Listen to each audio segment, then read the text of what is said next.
নাওবৈচা বুলি ক'লে এটা ইমান চিনাকি নাম এই সমষ্টিটো হয় 1967 চনত হয় সম্ভৱ আমি কমাৰ্চিয়েল হ'বই পৰা নাই আৰু কমাৰ্চিয়েলি চিন্তা চৰ্চাটো অসমীয়া মানুহৰ একেবাৰে নাছিলে মানে আমি সহজ সৰল অতিথি আপ্যায়ন কৰি ভাল পাওঁ নিজৰ মাজত মিলাপ্ৰীতি থকা আমি বিভিন্ন ধৰণৰ কালচাৰ আছে সেই যোনটো আমাৰ গ্ৰাম্য অৰ্থনীতিটো একেবাৰে সেই চাইকেল লৈ ঘূৰা ব্যক্তিজনৰ যোনটো মানে চিন্তাধাৰাটোৰ পৰিৱৰ্তন গাড়ীখনলৈকে কৰাব পৰাটোৱে আজিৰ তাৰিখত এটা অত্যন্ত দৰকাৰী কাম বানপানীৰ পাছত আমি এখন একদম ভাঙি চিঙি থকা বোকা থকা ইমান বোকা স্কুল এখন আমি চাফা কৰিছোঁ চাফা কৰি তাতে সেই বানপীড়িত ষ্টুডেণ্টখিনিক ফ্ৰীকে পঢ়াইছোঁ তাতে আপুনি চাব প্ৰতিখন ঘৰে মেজৰ এমাউণ্টটো খোৱা নামতে গুচি যায় কিন্তু সেই ছেক্টৰটোত আমাৰ মানে একদম উৎপাদনশীল চিন্তাধাৰাই নানামে আৰু একদম সহজে লাগিব আপোনাক আমাৰ যাত্ৰাটোৰ সেই আৰম্ভণিৰ পৰা আজিলৈকে প্ৰায় আমি 800 মান তেনেকুৱা চুবুৰী সভা কৰিছোঁ আৰু আমি 2000ৰ অধিক ব্যক্তি ঘৰুৱাকে ব্যক্তিগতভাৱে আমি জনসম্পৰ্ক কৰিছোঁ মই যিহেতু অনুসূচিত জাতিৰ পৰা জাতিৰ এজন ল'ৰা গতিকে মই এছচি মৰ্চাটোত কাম কৰাৰ মই নিজে ইচ্ছা প্ৰকাশ কৰিলোঁ ভাল ৰাজনীতিক হ'বৰ কাৰণে তেওঁ কিন্তু যুঁজিবও জানিব লাগিব 1 লাখ বা 2 লাখ নিযুক্তি দিয়াটো ডাঙৰ কথা নহয় তাতকে ডাঙৰ কথাটো কি ট্ৰেন্সপাৰেন্সিটো মানে প্ৰধানমন্ত্ৰী নৰেন্দ্ৰ মোদী ডাঙৰীয়া শাসনলৈ নহাৰ আগত আপোনাৰ ওচৰ চুবুৰীয়া যিমানখিনি মানুহ আপুনি চাব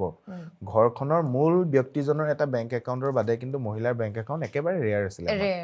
মুখ্যমন্ত্ৰী মহোদয়ে বাৰে বাৰে কৈ থাকে যে আপোনালোকক এই পইচাটো কিন্তু যে যোনটো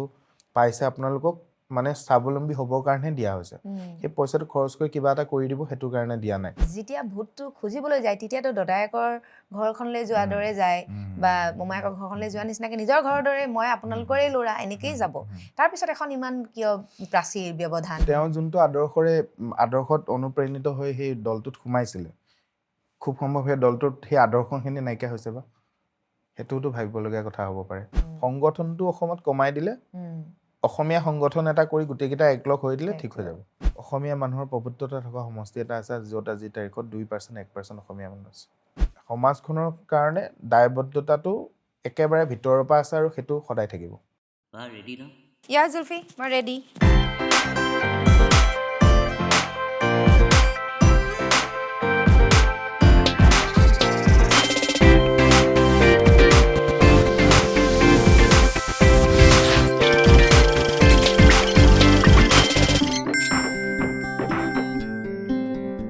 নমস্কাৰ যাত্ৰা ৰেনমোত এটি নতুন খণ্ড আৰু এগৰাকী বিশেষ নতুন অতিথিক লগত লৈ মই আইচিংফা আটাইলৈকে আদৰণি জনাইছোঁ ইতিমধ্যে আমাৰ থাম্বনেইল আৰু প্ৰিকেপ দেখি আপোনালোকে জানিব পাৰিছে যে আজি ৰেনমোৰ আলোচনাৰ বিষয়বস্তু হৈছে ৰাজনীতি আৰু ৰাজনীতি বুলি কৈ দিয়াৰ লগে লগে আমাৰ বহু সহযাত্ৰীয়ে ক্লিক কৰিব নিবিচাৰে আমাৰ কণ্টেণ্টটোত তাৰো কিন্তু বহুত কাৰণ আছে আচলতে এই কাৰণবোৰো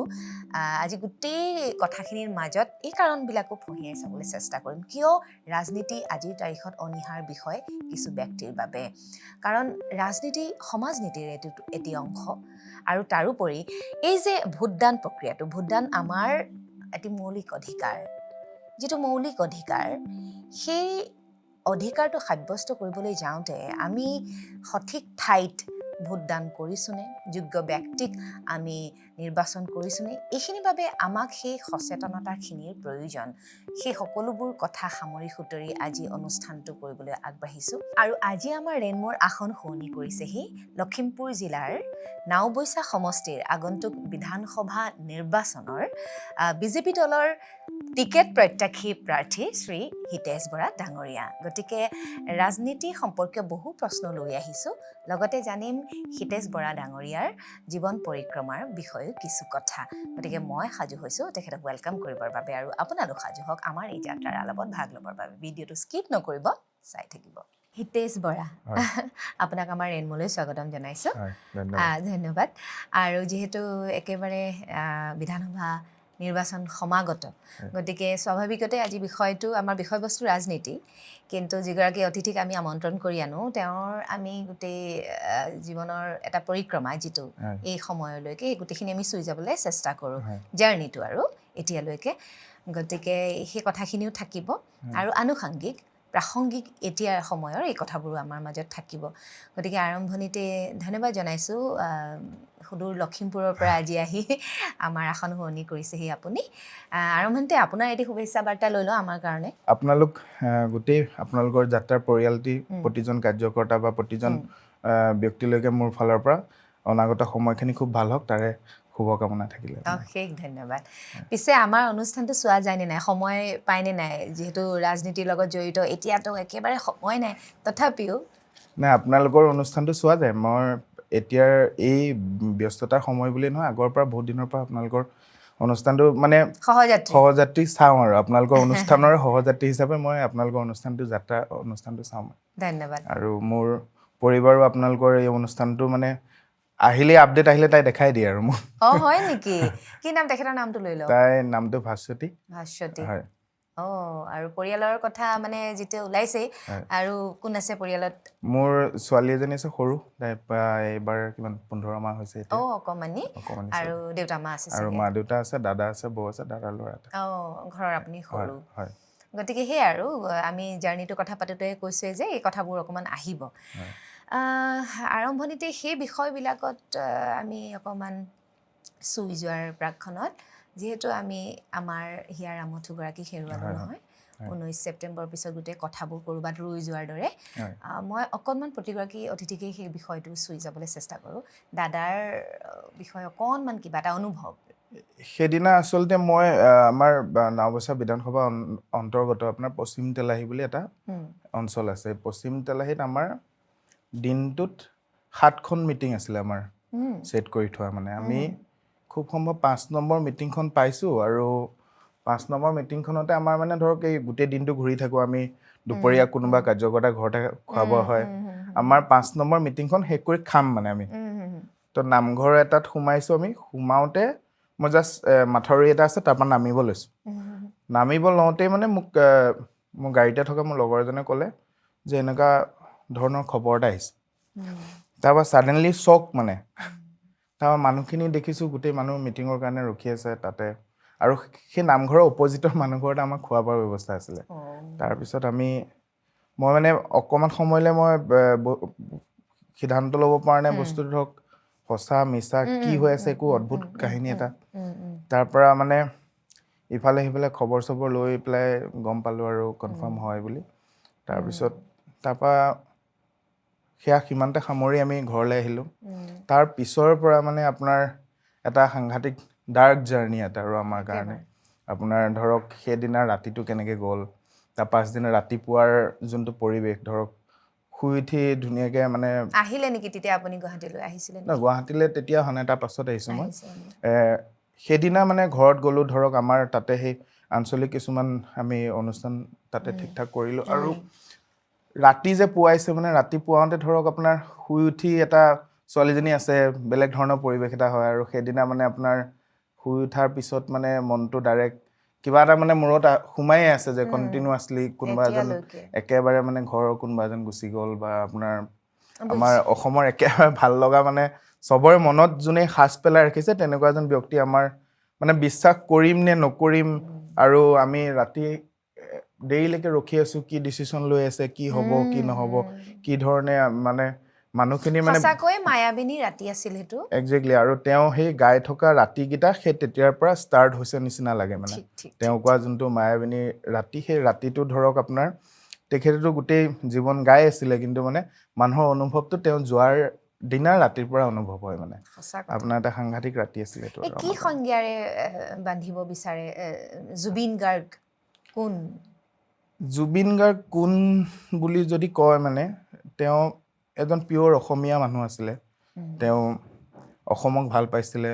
অসমীয়া মানুহখিনিৰ কাৰণে কিবা এটা মানে সদায় ধৰক আমাৰ জাতিটো বা আমাৰ অসমখন আগলৈ কেনেকৈ যাব পাৰিবা আমাৰ মানুহখিনি ষ্ট্ৰেংথটো যোনটো আছিলে মানে বেকবোন হিচাপে তেওঁ কাম কৰিছিলে যথেষ্টখিনি আগতে যিমান বাৰে শুনিছোঁ এই কথাষাৰ কাৰোবাৰ মৃত্যুত হৈছেও সেয়া কিন্তু এইবাৰহে মোৰ অনুভৱ হৈছে অপূৰণীয় ক্ষতি যেন এয়াহে এনে যেন লাগে আৰু বহু ব্যক্তিত যদিও আমি হেৰুৱাইছোঁ দাদাক যেন আমি সেই ল'ৰালিৰ পৰা এতিয়ালৈকে আমাৰ তেখেতৰ গানবোৰতে আমি এইবোৰ ওলমি থাকিলোঁ নহয় তেনেকুৱা সেইকাৰণে বাৰু যিয়ে নহওক যিহেতু আপুনি বিজেপি দলৰ এগৰাকী এতিয়া কি কয় প্ৰাৰ্থী এগৰাকী কৰ্মী সকলো এই দলটোৰে আমাৰ চৰকাৰ এইবাৰ আৰু আমাৰ মাননীয় মুখ্যমন্ত্ৰী হিমন্ত বিশ্ব শৰ্মা ডাঙৰীয়াই যিহেতু এইটো প্ৰথম দিনা এইবাৰ বিধানসভাত জনাইছে পাৰ্লিয়ামেণ্টত জনাইছে যে এইটো এটা হত্যাকাণ্ড গতিকে অসমখনক ভাল পোৱা এগৰাকী ব্যক্তিক অসমীয়াই যদি হত্যা কৰিব পাৰে তাতকৈ আৰু জানো আমাৰ কাৰণে বেথাৰ কথা আছে মানে আপোনাৰ মানুহৰ আপোনাৰ সংজ্ঞাটো ক'ত দিব মই সেইটোৱে বুজি নাপাওঁ যে মানে ধৰক আজি মই আপোনাক চাই আছোঁ বা আপোনাক মই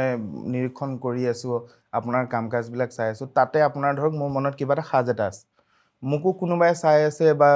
মই কাৰোবাৰ হৈ কিবা কৰিছোঁ বা মই নিজৰ কামখিনি চিনচিয়াৰলি বা যেনেধৰণে কৰিছোঁ তাৰ ওপৰতো প্ৰত্যেকজন মানুহে প্ৰতিজন অন্যান্য ব্যক্তিৰ মনত এটা সাজ দিয়ে তো জুবিন গাৰ্গ ডাঙৰীয়া যোনটো সাজ আছিলে মানে আমাৰ মনত আছে মানে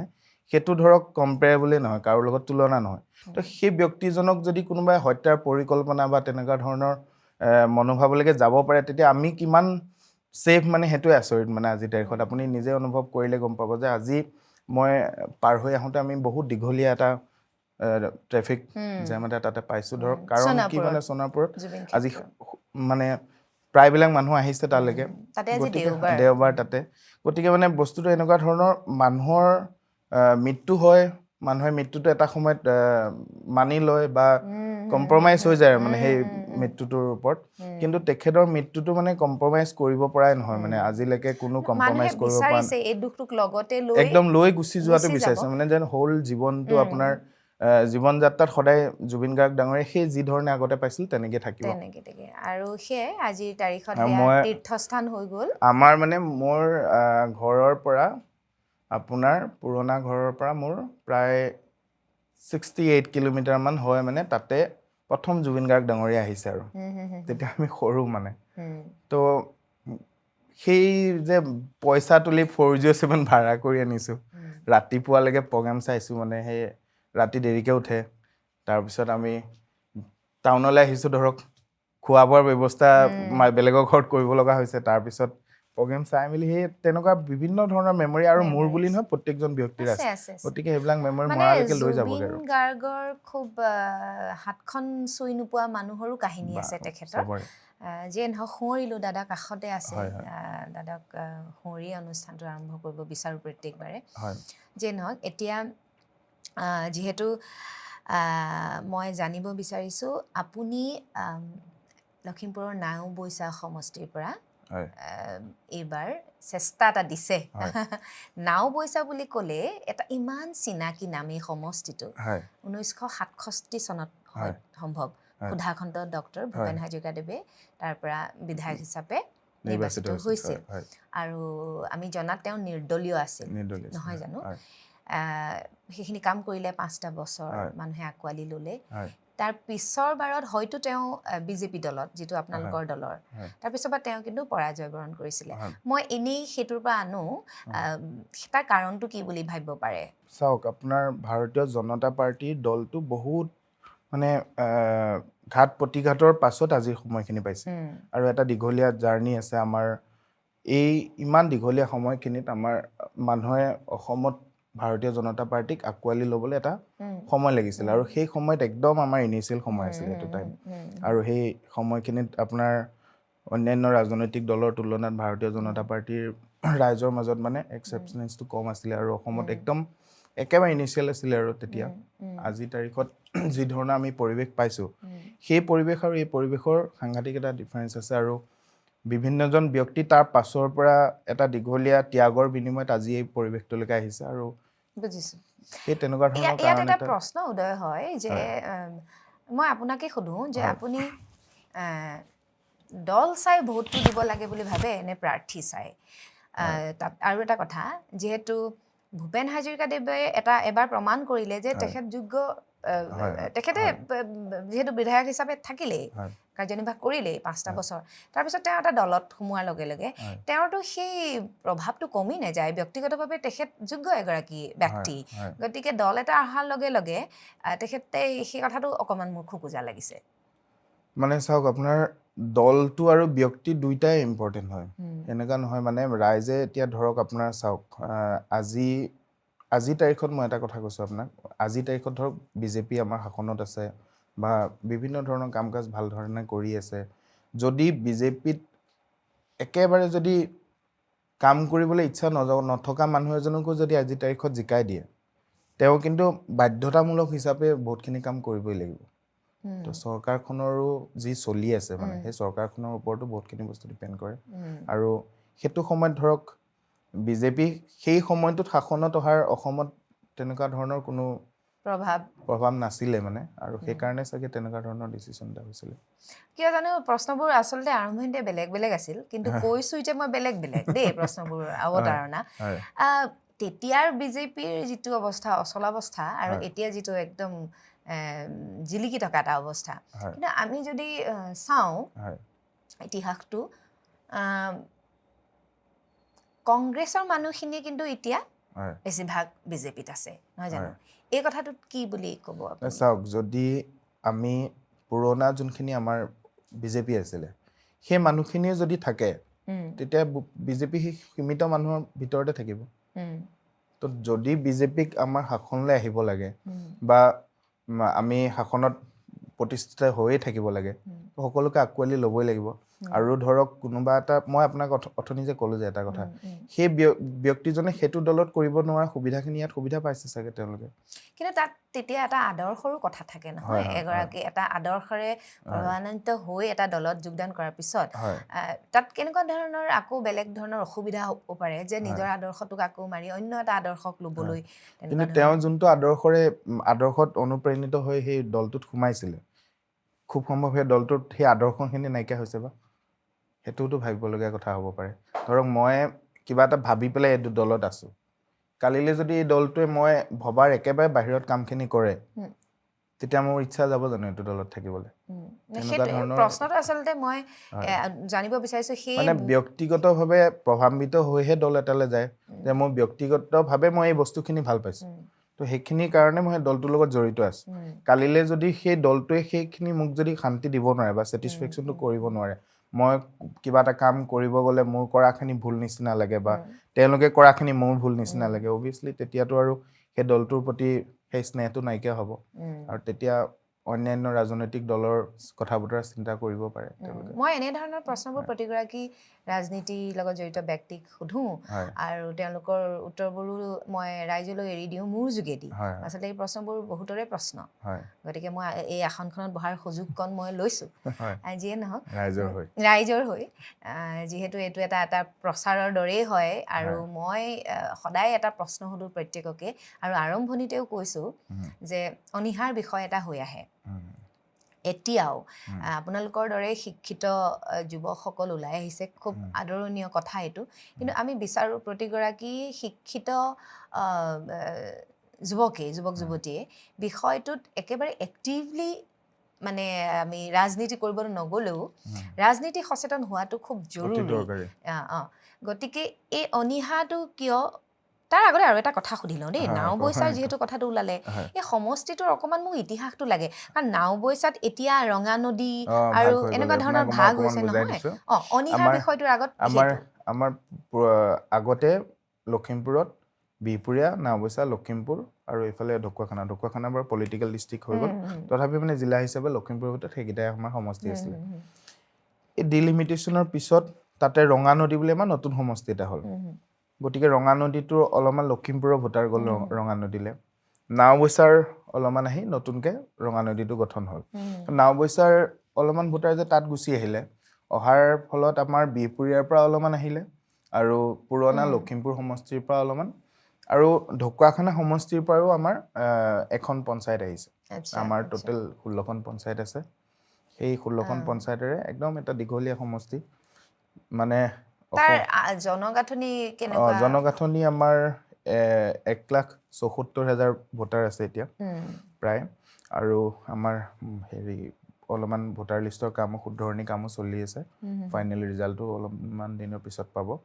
এতিয়া আমি লাষ্টলি গম পোৱাৰ মতে মানে তথ্যৰ মতে আপোনাৰ 1,73,905টা ভোটাৰ আছে আৰু মোৰ মতে আৰু জনগাঁথনিৰ যোনটো কথা আপুনি সুধিছে তাতে আপোনাৰ মিচিং আছে, SC আছে, তাৰপিছত জেনেৰেলখিনি আছে আৰু মাইনৰিটি আছে। আমাৰ তাত সমন্বয় বাগান নাই মানে, টি টাইপ কম আছে মানে। আচ্ছা আচ্ছা চাহ জনগোষ্ঠীৰ ভোটাৰ খুব কম আছে। আৰু আমাৰ তাত নেপালী ভোটাৰ খুব কম আছে আৰু বেংগলী খুব কম আছে। গতিকে সেই এতিয়া আপুনি কিমান নিজে ভাবে যে সমষ্টিটোৰ ৰাইজৰ আপুনি কিমান প্ৰিয় বুলি ভাবে, প্ৰিয় হৈ উঠিছো বুলি ভাবে? মানে সেইটোতো ধৰক মই ক'বলৈ অলপ জটিল হ'ব, কিন্তু কথাটো হ'ল কি মানে জনাটো অতি জৰুৰী। কাৰণ এতিয়া আমি ধৰক এক্সামত লিখি আছো ৰিজাল্টটো কি হৈছে গম পোৱা নাই। এতিয়া মানে আমি যদি আমাৰ যোৱা এটা দীঘলীয়া সময় যদি কাম কাজবিলাক চাওঁ মানে, প্ৰায় আমি সমষ্টিটোত সৰু সৰু চুবুৰী সভা কিছুমান কৰিছোঁ। চুবুৰী সভাখিনি কৰি আমি ৰাইজৰ লগত মত বিনিময় কৰোঁ, ৰাইজৰ ওচৰ চাপো চিনাকি হওঁ, আৰু তেখেতলোকে মানে চৰকাৰী আঁচনিসমূহ পোৱাৰ ক্ষেত্ৰত কিবা অসুবিধা আছে নেকি আমি তাত বুজ লওঁ। আৰু সেই কথাখিনিত ওলাই পৰে যে ক'ত কি হৈছে বা কি হ'ব বাকী আছে, আৰু সেইখিনিৰ কাৰণে আমাৰ ফালৰ পৰা কৰণীয়খিনি আমি কৰি দিওঁ। আৰু সেই সময়খিনিতে আমি মানে আমাৰ প্ৰতিখন গাঁৱৰ ভিতৰত আচলতে কি হৈ আছে সেই কথাখিনি গম পাওঁ। আৰু আপুনি চাব আমাৰ যাত্ৰাটোৰ সেই আৰম্ভণিৰ পৰা আজিলৈকে প্ৰায় আমি 800মান তেনেকুৱা চুবুৰী সভা কৰিছোঁ। আৰু আমি 2000ৰ অধিক ব্যক্তি ঘৰুৱাকে ব্যক্তিগতভাৱে আমি জনসম্পৰ্ক কৰিছোঁ। আমাৰ এটা সৰু টিম এটা আছে, ধৰক আমাৰ জনতা পাৰ্টিৰ ল'ৰাবিলাক আমাৰ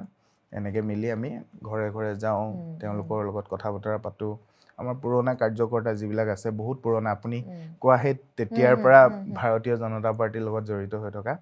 সেই কাৰ্যকৰ্তাসকলৰ ঘৰত গৈ বুজ লওঁ। বয়স হৈ গৈছে কিন্তু মানে ৰাজনীতি কৰিবলৈ ওলাই অহা দমটো আছে এতিয়াও। কয় যে আপুনি গাড়ী চাড়ী পঠাই দিলে আমি তোমাৰ হৈ ওলাই যাম। সেইবিলাক বস্তু ভাল লাগে, যে প্ৰেৰণা এটা আছে যে আমাৰ মানে উঠিব বহুত। আৰু প্ৰত্যেকজন ব্যক্তি ইমান চিনচিয়াৰ, সেই সময়ত তেওঁলোকে চাইকেল লৈ কাৰ লগত সংগঠন কৰিছিলে, তেওঁ বয়সৰ কিন্তু প্ৰতিজন ব্যক্তিৰ নাম এড্ৰেছ চব মনত আছে। আজিৰ তাৰিখততো আমি সদায় ধৰক লগ পাই থাকোঁ, কিছুমান মানুহ কেতিয়াবা স্কিপ হৈ যায়, কিন্তু সেই ব্যক্তিসকলৰ পৰা মই এটা বস্তু মানে পাইছোঁ, যদি 100জন বন্ধু আছে 100জনেই তেওঁলোকৰ এতিয়ালৈকে মন মেমৰিত একদম সোমাই আছে। আৰু কোনো ধৰণৰ এনেকুৱা নাই যে মানে সদায় আমি আকৌ তেওঁলোকক লগ কৰিবলৈ যাম, তেনেকুৱা ধৰণৰ মন এটাই থাকে সদায় তেওঁলোকৰ। খুব ভাল লগা মানে হেৰি। আৰু বাকী ৰাইজে আঁকোৱালি লোৱা কথাটো ধৰক এতিয়া কামখিনি কৰি আছোঁ। মই ধৰক চুবুৰী সভা এখনকে কৰিবলৈ গ'লো, সেইটোৱে তাত মানে সামাজিক হোৱাৰো এটা কথা, আপুনি কিমান সামাজিক মানে তাত ওলাই। আৰু মই আচল কথা ক'বলৈ গ'লে মানে মই মানুহৰ লগতে থাকিব লাগিব। মানে চবৰে এটা ইচ্ছা থাকে ন, কোনোবাই কিবা এটা কৰি ভাল পায়, কোনোবাই গাই ভাল পায়, কোনোবাই খেলি ভাল পায়, কোনোবাই চবৰে বিভিন্ন ধৰণৰ চখ থাকে। তো মই মানুহৰ পৰা আঁতৰি থাকি মই ভাল নাপাওঁ মানে। তো মোক পাব্লিক মানে একদম মানুহৰ মাজত থাকি মই তাত লাগিলে খেলিম, তেওঁলোকৰ লগত ঘূৰিম, তেওঁলোকৰ লগত কিবা এটা কৰিম বা কিবা এটা ভাল চিন্তা কৰিম, কিন্তু মানুহ নহ'লে নহ'ব মানে। এই গোটেই যিটো কথা বিষয়টোৱে মানুহৰ মাজত থাকিলেহে হ'ব আচলতে। আৰু মোৰ চবতকে ভাল লগা বস্তুটো মানুহৰ মাজত থকাটো। তেতিয়াহে আদৰিব। এতিয়া কথাটো হ'ল, মই অকণমান আকৌ আহিম এই কথাখিনিলে, কিন্তু এতিয়া মানুহৰ মাজত থাকিবলেতো মানুহে বিচাৰিব লগাটো হ'ব লাগে। কিন্তু এই বিষয়টো যে মই ক'লো অনীহা, কিয় বেয়া পোৱা হৈ যায়? কোনোবাই ক'ৰবাত আমি আড্ডা দি থাকিম, এই ৰাজনীতিহে কৰিছে বৰ, সেইটো এটা নয়াৰ্থক ভাৱত কয়। হয়ও আপোনাৰ মানে বস্তুটো কি হৈ যায়, কিছুমান মানুহ এটা হেৰি আপোনাৰ দাগ লাগি যায় মানে। এতিয়া ধৰক মানে এটা দীঘলীয়া সময় ভাৰতীয় জনতা পাৰ্টিৰ বিভিন্ন স্তৰৰ কাম কাজ কৰি দলে কিবা কিবি দায়িত্ব দিছে, এইবিলাক পালন কৰিবলৈ এটা সময় পাৰ হৈ গৈছে। পলিটিক্সটো আমাৰ ৰাতিপুৱা শুই উঠাৰ পৰা ৰাতি শুৱালৈকে থাকেই জীৱনটোত। তো অথচ আমি এইটো আমাৰ এটা মৌলিক অধিকাৰো, সেইটো দিয়াৰ পিছত আমিয়েই ইলেক্ট কৰোঁ মানুহখিনিক, তাৰপিছত আমিয়েই গালি পাৰোঁ যদি এই সচেতনতাটো যে যদি নাথাকে, আমি যোগ্যজনে আহিছে নে অযোগ্যজনেই পাইছে, সেইটোৰো কোনো আমাৰ কথাটো খেলি মেলি হৈ থাকে। তাতকৈ কিয় সচেতন নহয়? ৰাজনীতিটোত কিছুমান মানুহে এক্টিভলি কৰি আছে, কিছুমান মানুহ ৰাজনীতিটো চাই আছে, আৰু কিছুমান মানুহে ৰাজনীতিটো চাই থাকোঁতে বুজি বুজি চাই আছে মানে অধ্যয়নো কৰি আছে যে এনালাইজ কৰে যে এইটো হ'লে ভাল হ'ব বেয়া হ'ব চৰকাৰখনে এইখিনি ভাল কৰিছে এইখিনি বেয়া কৰিছে কিন্তু বহুত বেছি মতামত দি নাথাকে তেওঁলোকে তেওঁলোকৰ ভোট দিয়াৰ সময়তে তেওঁলোকৰ মতামতটো দিব তেনেকুৱা ধৰণে মনতে ভাবি তেনেকৈ ৰখি থকা বহুতখিনি ব্যক্তি আছে কিন্তু এছাম এনেকুৱা ব্যক্তি আছে যি শিকিবও নিবিচাৰে ৰাজনীতিটোত কি হৈ আছে এইটো ভালকে বুজি ল'বও নিবিচাৰে কিন্তু সমালোচনা বা কিবা মন্তব্য এটা ফটকে দি দিব আপোনাক সেই কথাটোৰ অন্তৰ্নিহিত বিষয়বস্তুটোলৈকে গৈ নাপায়গে কিন্তু উত্তৰ তেহঁতে ৰেডি থাকে তেনেকুৱা মানুহৰ পাৰ্চেণ্টেজ বাঢ়িছে অলপ কমা নাই মানে আৰু সত্যতে আপোনালোকে ছ'চিয়েল মিডিয়াত চাবচোন চব বেয়া কামেই কৰে নেকি মানে চব কামৰেতো সমালোচনা হয় ভাল কামবিলাকৰো সমালোচনা কৰে সমালোচনা মানে আচলতে আলোচনা সমালোচনাটো জৰুৰী কিন্তু এনেকুৱা কিছুমান কাম নিশ্চয় ৰাজনীতিত চলিছিলে যিটোত আস্থাত ল'ব নোৱাৰে এটা কথা থাকে ৰাজনীতিত সদায় আস্থাভাজন হোৱাটো জৰুৰী কিন্তু ৰাজনীতিৰ বিষয়টোৱে একাংশ মানুহৰ একচেটিয়া বিষয় বুলিয়েই আমি সৰ্বসাধাৰণ মানুহে লৈ থৈ দিওঁ আৰু আমি ঢুকি নেপাওঁ আমি ভোটটো দিয়ালৈকেহে আমাৰ অধিকাৰ তাৰ পিছত যেন বহুত এখন প্ৰাচীৰ সেই বস্তুটো কিন্তু ৰাজনীতি মহলত থকা মানুহখিনিয়ে যেতিয়া ভোটটো খুজিবলৈ যায় তেতিয়াতো দদায়েকৰ ঘৰখনলৈ যোৱাৰ দৰে যায় বা মোমায়েকৰ ঘৰখনলৈ যোৱাৰ নিচিনাকৈ নিজৰ ঘৰৰ দৰে মই আপোনালোকৰে ল'ৰা এনেকেই যাব তাৰপিছত এখন ইমান কিয় প্ৰাচীৰ ব্যৱধান চাওক মানে কিছু ক্ষেত্ৰত তেওঁলোকৰ ব্যস্ততাটো অলপ বাঢ়ে সেইটো বেলেগ কথা কিন্তু এজ এ ৰাজনৈতিকভাৱে যদি তেওঁ সামাজিক হয় তেওঁ অকল যদি ৰাজনৈতিক নহয় তেওঁ যদি সমাজ জীৱনৰ কাম কাজবিলাকলৈ তেওঁ যদি এজন সামাজিক ব্যক্তি হয় সামাজিক ব্যক্তি হ'লে তেওঁ সেইটো আঁতৰি থাকিব নোৱাৰিব আপুনি চাওকচোন বহুত ৰাজনীতিবিদ আছে যি গাঁৱৰ প্ৰতিটো অনুষ্ঠানৰ লগত জড়িত থাকে প্ৰতি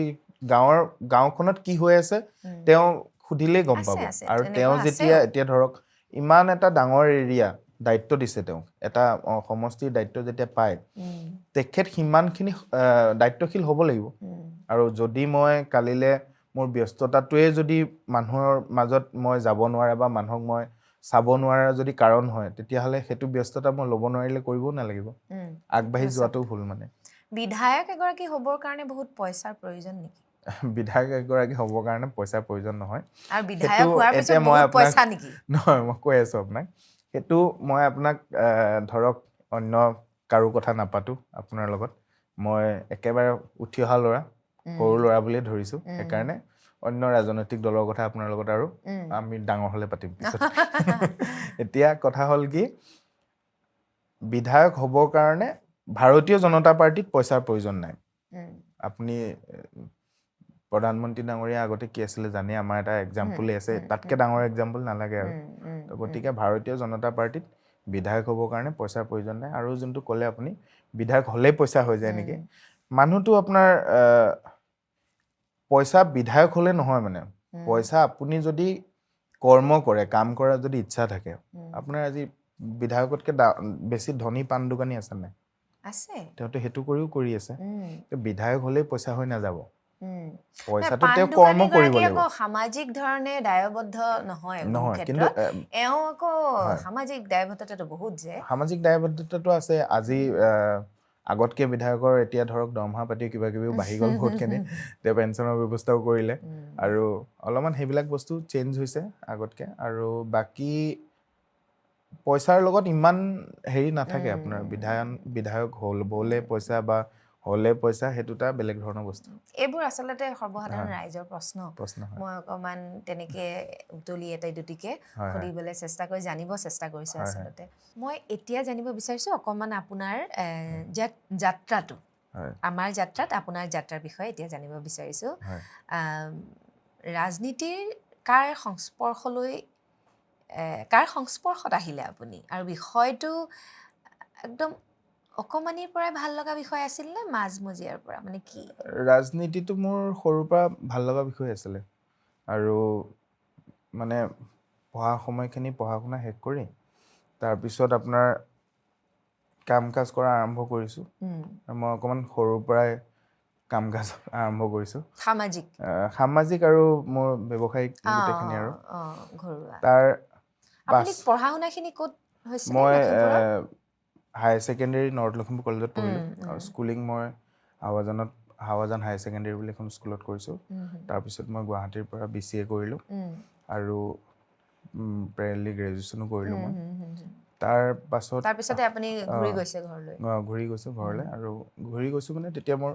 চাকৰি এটা হৈছিলে ধেমাজি DC অফিচত আচ্ছা তো সেই সময়খিনিতে বেছি দিন কৰা নহ'লে অলপ দিন চাকৰি কৰিলোঁ তাৰপিছত মানে CCNA কৰিছিলোঁ ন CCNA কৰি থাকোঁতেই চাকৰি পাই গৈছিলোঁ মানে CCNA কমপ্লিট হ'ল CCNPৰ আপোনাৰ কোৰ্চটো মোৰ ষ্টাৰ্ট হৈছিলে তেনেকুৱা সময়তে চাকৰি হোৱাত মই গুচি গ'লোঁ তাৰ পৰা আপোনাৰ কিমান দিন মই খুব সম্ভৱ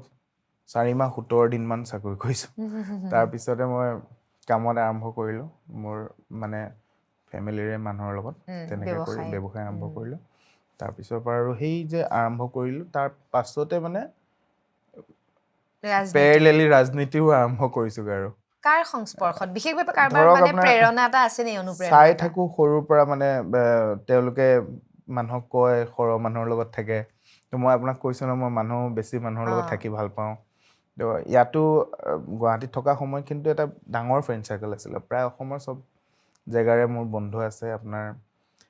এটা মানে ভাল এটা ইয়াতো মানে ভাল এটা পৰিৱেশ পাই গৈছোঁ ধৰক গোটেই ল'ৰাখিনি মিলি আমি আমাৰ কলেজত তেতিয়া আমাৰ বিহু নাছিলে আমি ডিব্ৰুগড়ৰ পৰা শিকাবলৈ মানুহ আনি আমাৰ কলেজত প্ৰথম বিহু আৰম্ভ কৰিছোঁ বিহু মানে এই ফ্ৰেছাৰ্ছত বিহু মৰা এনেকুৱা টাইপৰ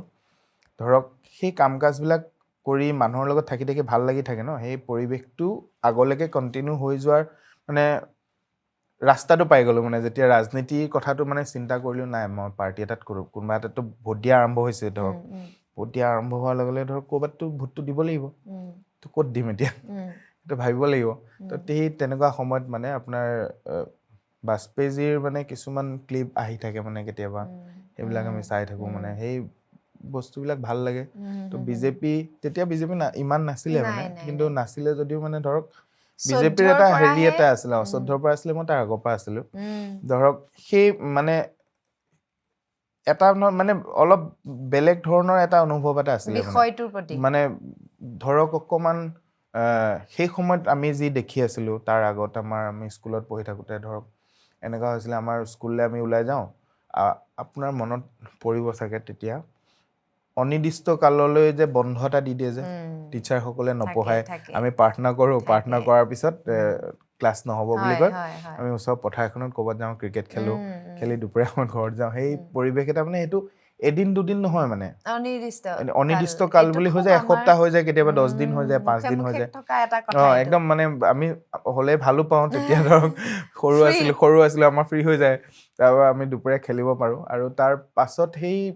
সেয়া হৈ আছিলে আৰু ASTCৰো মোৰ ফেমিলিৰে কেইবাজন মানুহ আছিলে তেওঁলোকেও দৰমহা নাপায় সেইটো এটা মানে আপোনাৰ তেতিয়া মানে গাঁৱত ধৰক মোৰ ঘৰ গাঁৱত একদম গাঁৱলীয়া জেগা বাকী দোকানত বাকী খায় ন তো তেতিয়া মোৰ দেউতা কাৰ্বি আংলঙত চাকৰি আছিলে দেউতা তেতিয়া দেউতাৰ নামটো লৈ ল'ব দুৰ্লভ বৰা দেউতা মা ৰুণু বৰা হয় তাৰপিছত মানে সেই সময়খিনিত মানে ধৰক আমিও সেই বাকী দোকানখনৰ পৰা দেউতা আহিলে একেবাৰে পইচা দি দিয়ে আৰু আমি চলি থাকোঁ মানে তেতিয়া সেই মানুহবিলাক যায় মানে তেওঁলোকে মানে খুজিবও বেয়া পায় ন বাকীটো তেওঁ বহীখন লৈ যায় বহুত দীঘলীয়া হৈ যায় মানে অৱস্থাটো বেয়া এতিয়া ধৰক এমাহ 2 মাহ 3 মাহ এনেকৈ হ'লে বেলেগ কথা এইটো বছৰ হৈ যায়গৈ এনেকুৱা কিছুমান ডিপাৰ্টমেণ্ট আছিলে বছৰ হয় মানে বাকীটো তো সেই বছৰটো গাঁৱৰ সৰু দোকানখনে সেই মানুহজন কেনেকৈ চলাব আৰু মানুহজনে চাকৰি কৰি থকা মানুহ এজনে এতিয়াতো হাজিৰা কৰিবতো যাব নোৱাৰে তো সেই ব্যৱস্থাপনাবিলাক দেখি থাকোঁ মানে সেই সময়ৰ পিছত মানে ধৰক বাজপেয়ীজীৰ কথা বতৰাবিলাক বা ভাৰতীয় জনতা পাৰ্টীৰ অলপমান চিন্তাধাৰাবিলাক অলপমান বেলেগ ধৰণৰ লগা আৰম্ভ হ'ল মানে তাৰ পাছত মই ভাৰতীয় জনতা পাৰ্টীৰ প্ৰতি আকৰ্ষিত হৈ মই আপোনাৰ নাৰায়ণপুৰত যোগদান কৰোঁ নাৰায়ণপুৰৰ এটা অনুষ্ঠানতে মই ভাৰতীয় জনতা পাৰ্টীত যোগদান কৰোঁ তাৰ অলপ দিন মানে কাৰ্যসূচীবিলাকৰ লগত মই যেতিয়া জড়িত হ'লোঁ অলপকৈ মানে মিটিংবিলাকত অহা হ'লোঁ তাৰপৰা আমাৰ জিলাৰ তেতিয়া ৰাও গজেন্দ্ৰ সিং ডাঙৰীয়া প্ৰয়াত তেখেত সভাপতি আছিলে তেওঁ সময়তে তেতিয়া মোক ক'লে যে মানে কিবা এটা বিষয় বাবৰ কথা ক'লে তেতিয়া মই ভাবিলোঁ মোক যুৱ মৰ্চাৰ কথা ওলাইছিলে মানে যুৱ মৰ্চাৰ কথা তেতিয়া কৈছিলে তেতিয়া মই জানো আমাৰ কেইবাটাও মৰ্চা আছে ন, যুৱ মৰ্চা, SC মৰ্চা, ST মৰ্চা এনেকৈ। সেই মৰ্চাকেইটাৰ ভিতৰত মানে মই যিহেতু অনুসূচিত জাতিৰ পৰা জাতিৰ এজন ল'ৰা, গতিকে মই SC মৰ্চাটোত কাম কৰাৰ মই নিজে ইচ্ছা প্ৰকাশ কৰিলোঁ। মই ক'লোঁ যে মোক SC মৰ্চাত কাম কৰিবলৈ দিয়ক। SC মৰ্চাৰ তেতিয়া মোক জিলাৰ সাধাৰণ সম্পাদক দিয়ে। জিলা সাধাৰণ সম্পাদক হিচাপে মই ধুনীয়াকৈ কামখিনি কৰিলোঁ। তাৰ পৰৱৰ্তী সময়ত মোক SC মৰ্চা অল অসমৰ সম্পাদকৰ দায়িত্ব দিয়ে। মই তেতিয়া গুৱাহাটীত থাকোঁ, আহি ইয়াতে ধুনীয়াকৈ কামখিনি কৰিলোঁ 2 বছৰমান কৰাৰ পিছত। তাৰপিছত মই আকৌ লখিমপুৰ ঘূৰি যাওঁ ইয়াৰ পৰা, যিহেতু মানে চিন্তাটো লখিমপুৰতে আছে ন, তো সেইকাৰণে মানে গুৱাহাটীৰ পৰা আকৌ পিছৰ বছৰ কণ্টিনিউৰ কথা কৰিছিলে মানে, পাতিছিলে। তেতিয়া মানে মই বোলো নাই, মই জিলালৈ আকৌ ঘূৰি যাম, মই তাতে কাম কৰিব লগা আছে, সেইখিনি কামখিনি কৰিম। তাৰ পৰা জিলা সম্পাদকৰ দায়িত্ব দিয়ে মোক, 2 বাৰ জিলা সম্পাদক থাকিলোঁ। এইবাৰ আৰু অলপ ৰাইজৰ মাজত বেছিকৈ ইনভলভ হওঁ বুলি ভাবিছোঁ, সেইকাৰণে বেলেগ বিষয়ভাৱ ৰখা নাই। মোৰ দলে কাৰ্যকৰ্তা মানে সক্ৰিয় কাৰ্যকৰ্তা হিচাপে মোক জিলাৰ আপোনাৰ এক্সিকিউটিভ মেম্বাৰ দিয়া আছে। এইবাৰ মই কাম কৰি আছোঁ তেনেকৈ। সেয়াই আৰু এটা পলিটিকেল জাৰ্ণিটো ঠিক তেনেধৰণে আগবাঢ়ি আছে। আৰু সামাজিক জাৰ্ণিটো ধৰক সেই সদায় মানুহৰ লগতে আছোঁ, আৰু মাজে মাজে সংলগ্ন হৈ আছে। আৰু মানুহৰ পৰা আপুনি চাবচোন, সেই পলিটিকেলি হওক বা নন পলিটিকেলি হওক, মানুহৰ মাজতে সোমাই আছোঁ সদায়, মানুহৰ লগত কাম কৰিয়ে। ৰাজনীতি আচলতে মানুহৰ মাজত থকা এটা নীতিৰে বন্ধা মানে এটা কথা, দুইটা একেলগে ঘূৰে মানে। ঠিক আছে। মই যদি এতিয়া চমুকৈ ৰাজনীতিৰ এটি সংজ্ঞা সোধো, এইটো বিৰাট বিশাল হ'বগৈ পৰিসৰটো, তথাপিও এনেই ধৰক ৰাজনীতিটো আপোনাৰ ৰজা বা শাসকীয় মানে পক্ষৰ ফালৰ পৰা আমাৰ সমাজ জীৱন একদম সুস্থিৰ কৰিব পৰা যোনটো চিন্তাধাৰাৰ এটা মানে সংকল্প এটা, সেয়া ৰাজনীতি মানে। আপোনাৰ ধৰক ভাল ৰাজনীতি, বেয়া ৰাজনীতি বিভিন্ন ধৰণৰ আছে। এতিয়া ৰাজনীতিৰ যদি আপোনাৰ যদি সেইটো যোনটো সংকল্পটো যদি ভাল হয়, তেতিয়া সমাজখনো ভাল কৰিব পাৰিব। বৰ তাকৰীয়া কথাৰে সৰল ভাষাৰে বৰ ধুনীয়াকৈ সংজ্ঞাটো দিয়া গ'ল দেই, মোৰ ভাল লাগিছে। হয়, আৰু চিন্তাধাৰা ভাল থাকিলে সমাজো ভাল হ'ব, ভাল ব্যক্তিয়ে ভালকে লিড ল'ব পাৰিব, আৰু আপোনাৰ অতি প্ৰয়োজন। আৰু ৰাজনীতিটো মানে স্বাৰ্থৰ লগত জড়িত নাই মানে, সেইটো সমস্যাৰ ওপৰত জড়িত এটা ব্যৱস্থা মানে। আপোনাৰ ধৰক সমস্যা সমাধান কৰিবৰ কাৰণে এজন ব্যক্তিক বা তেওঁ সেই দুখীয়া হওক বা ধনীয়ে হওক, গোটেই সমষ্টিৰ মানুহখিনিৰ হৈ তেওঁলোকৰ সমস্যাৰ ওপৰত মাত মাতিবৰ কাৰণে ৰাজনীতিটো হয়। আৰু কাজিয়া পচাল লাগি এইবিলাক কৰি থাকিবৰ কাৰণে ৰাজনীতি নহয় আচলতে। ৰাজনীতি পৰিৱেশটো এতিয়া অকণমান বেলেগ ধৰণৰ চলিছে, বোকাচুতীয়া এটা চিষ্টেম চলি আছে। নিজৰ ভালখিনি ফ'কাছ কৰাতকৈ আনৰ বেয়াখিনিকৈ নিজে ভাল হ'বলৈ চেষ্টা কৰে, সেইটো আমি নিবিচাৰোঁ সৰ্বসাধাৰণ ৰাইজে। আৰু সেইটো আজিৰ তাৰিখত আপোনাৰ চাওক, উঠি অহা প্ৰজন্মৰ প্ৰতিজন ব্যক্তি মানে, বা আমাৰ সেই চাইলেণ্টলি চাই থকা যোনসকল ব্যক্তি, কোনো মানুহে নিবিচাৰে ন হুলস্থুলীয়া এটা পৰিৱেশ, এটা মানে ভদ্ৰ মানুহৰ নিচিনাকৈ বহিওতো কথা পাতিব পাৰি, সেই ব্যৱস্থাটোৰ পৰা আঁতৰি গৈছে। আৰু 2 নম্বৰ কথা, ৰাজনীতিত মানে অপজিশ্যনটো বহুত ইম্পৰ্টেণ্ট হয়। আমি আগতে পঢ়িছিলোঁ, মনত আছে না, বিৰোধী দলৰ সংজ্ঞা লিখিবলৈ দিয়ে এনেকুৱা ধৰণৰ, তো সেইখিনি পঢ়িছিলোঁ। কিন্তু অপজিশ্যনেও জনাটো দৰকাৰ যে কি ধৰণৰ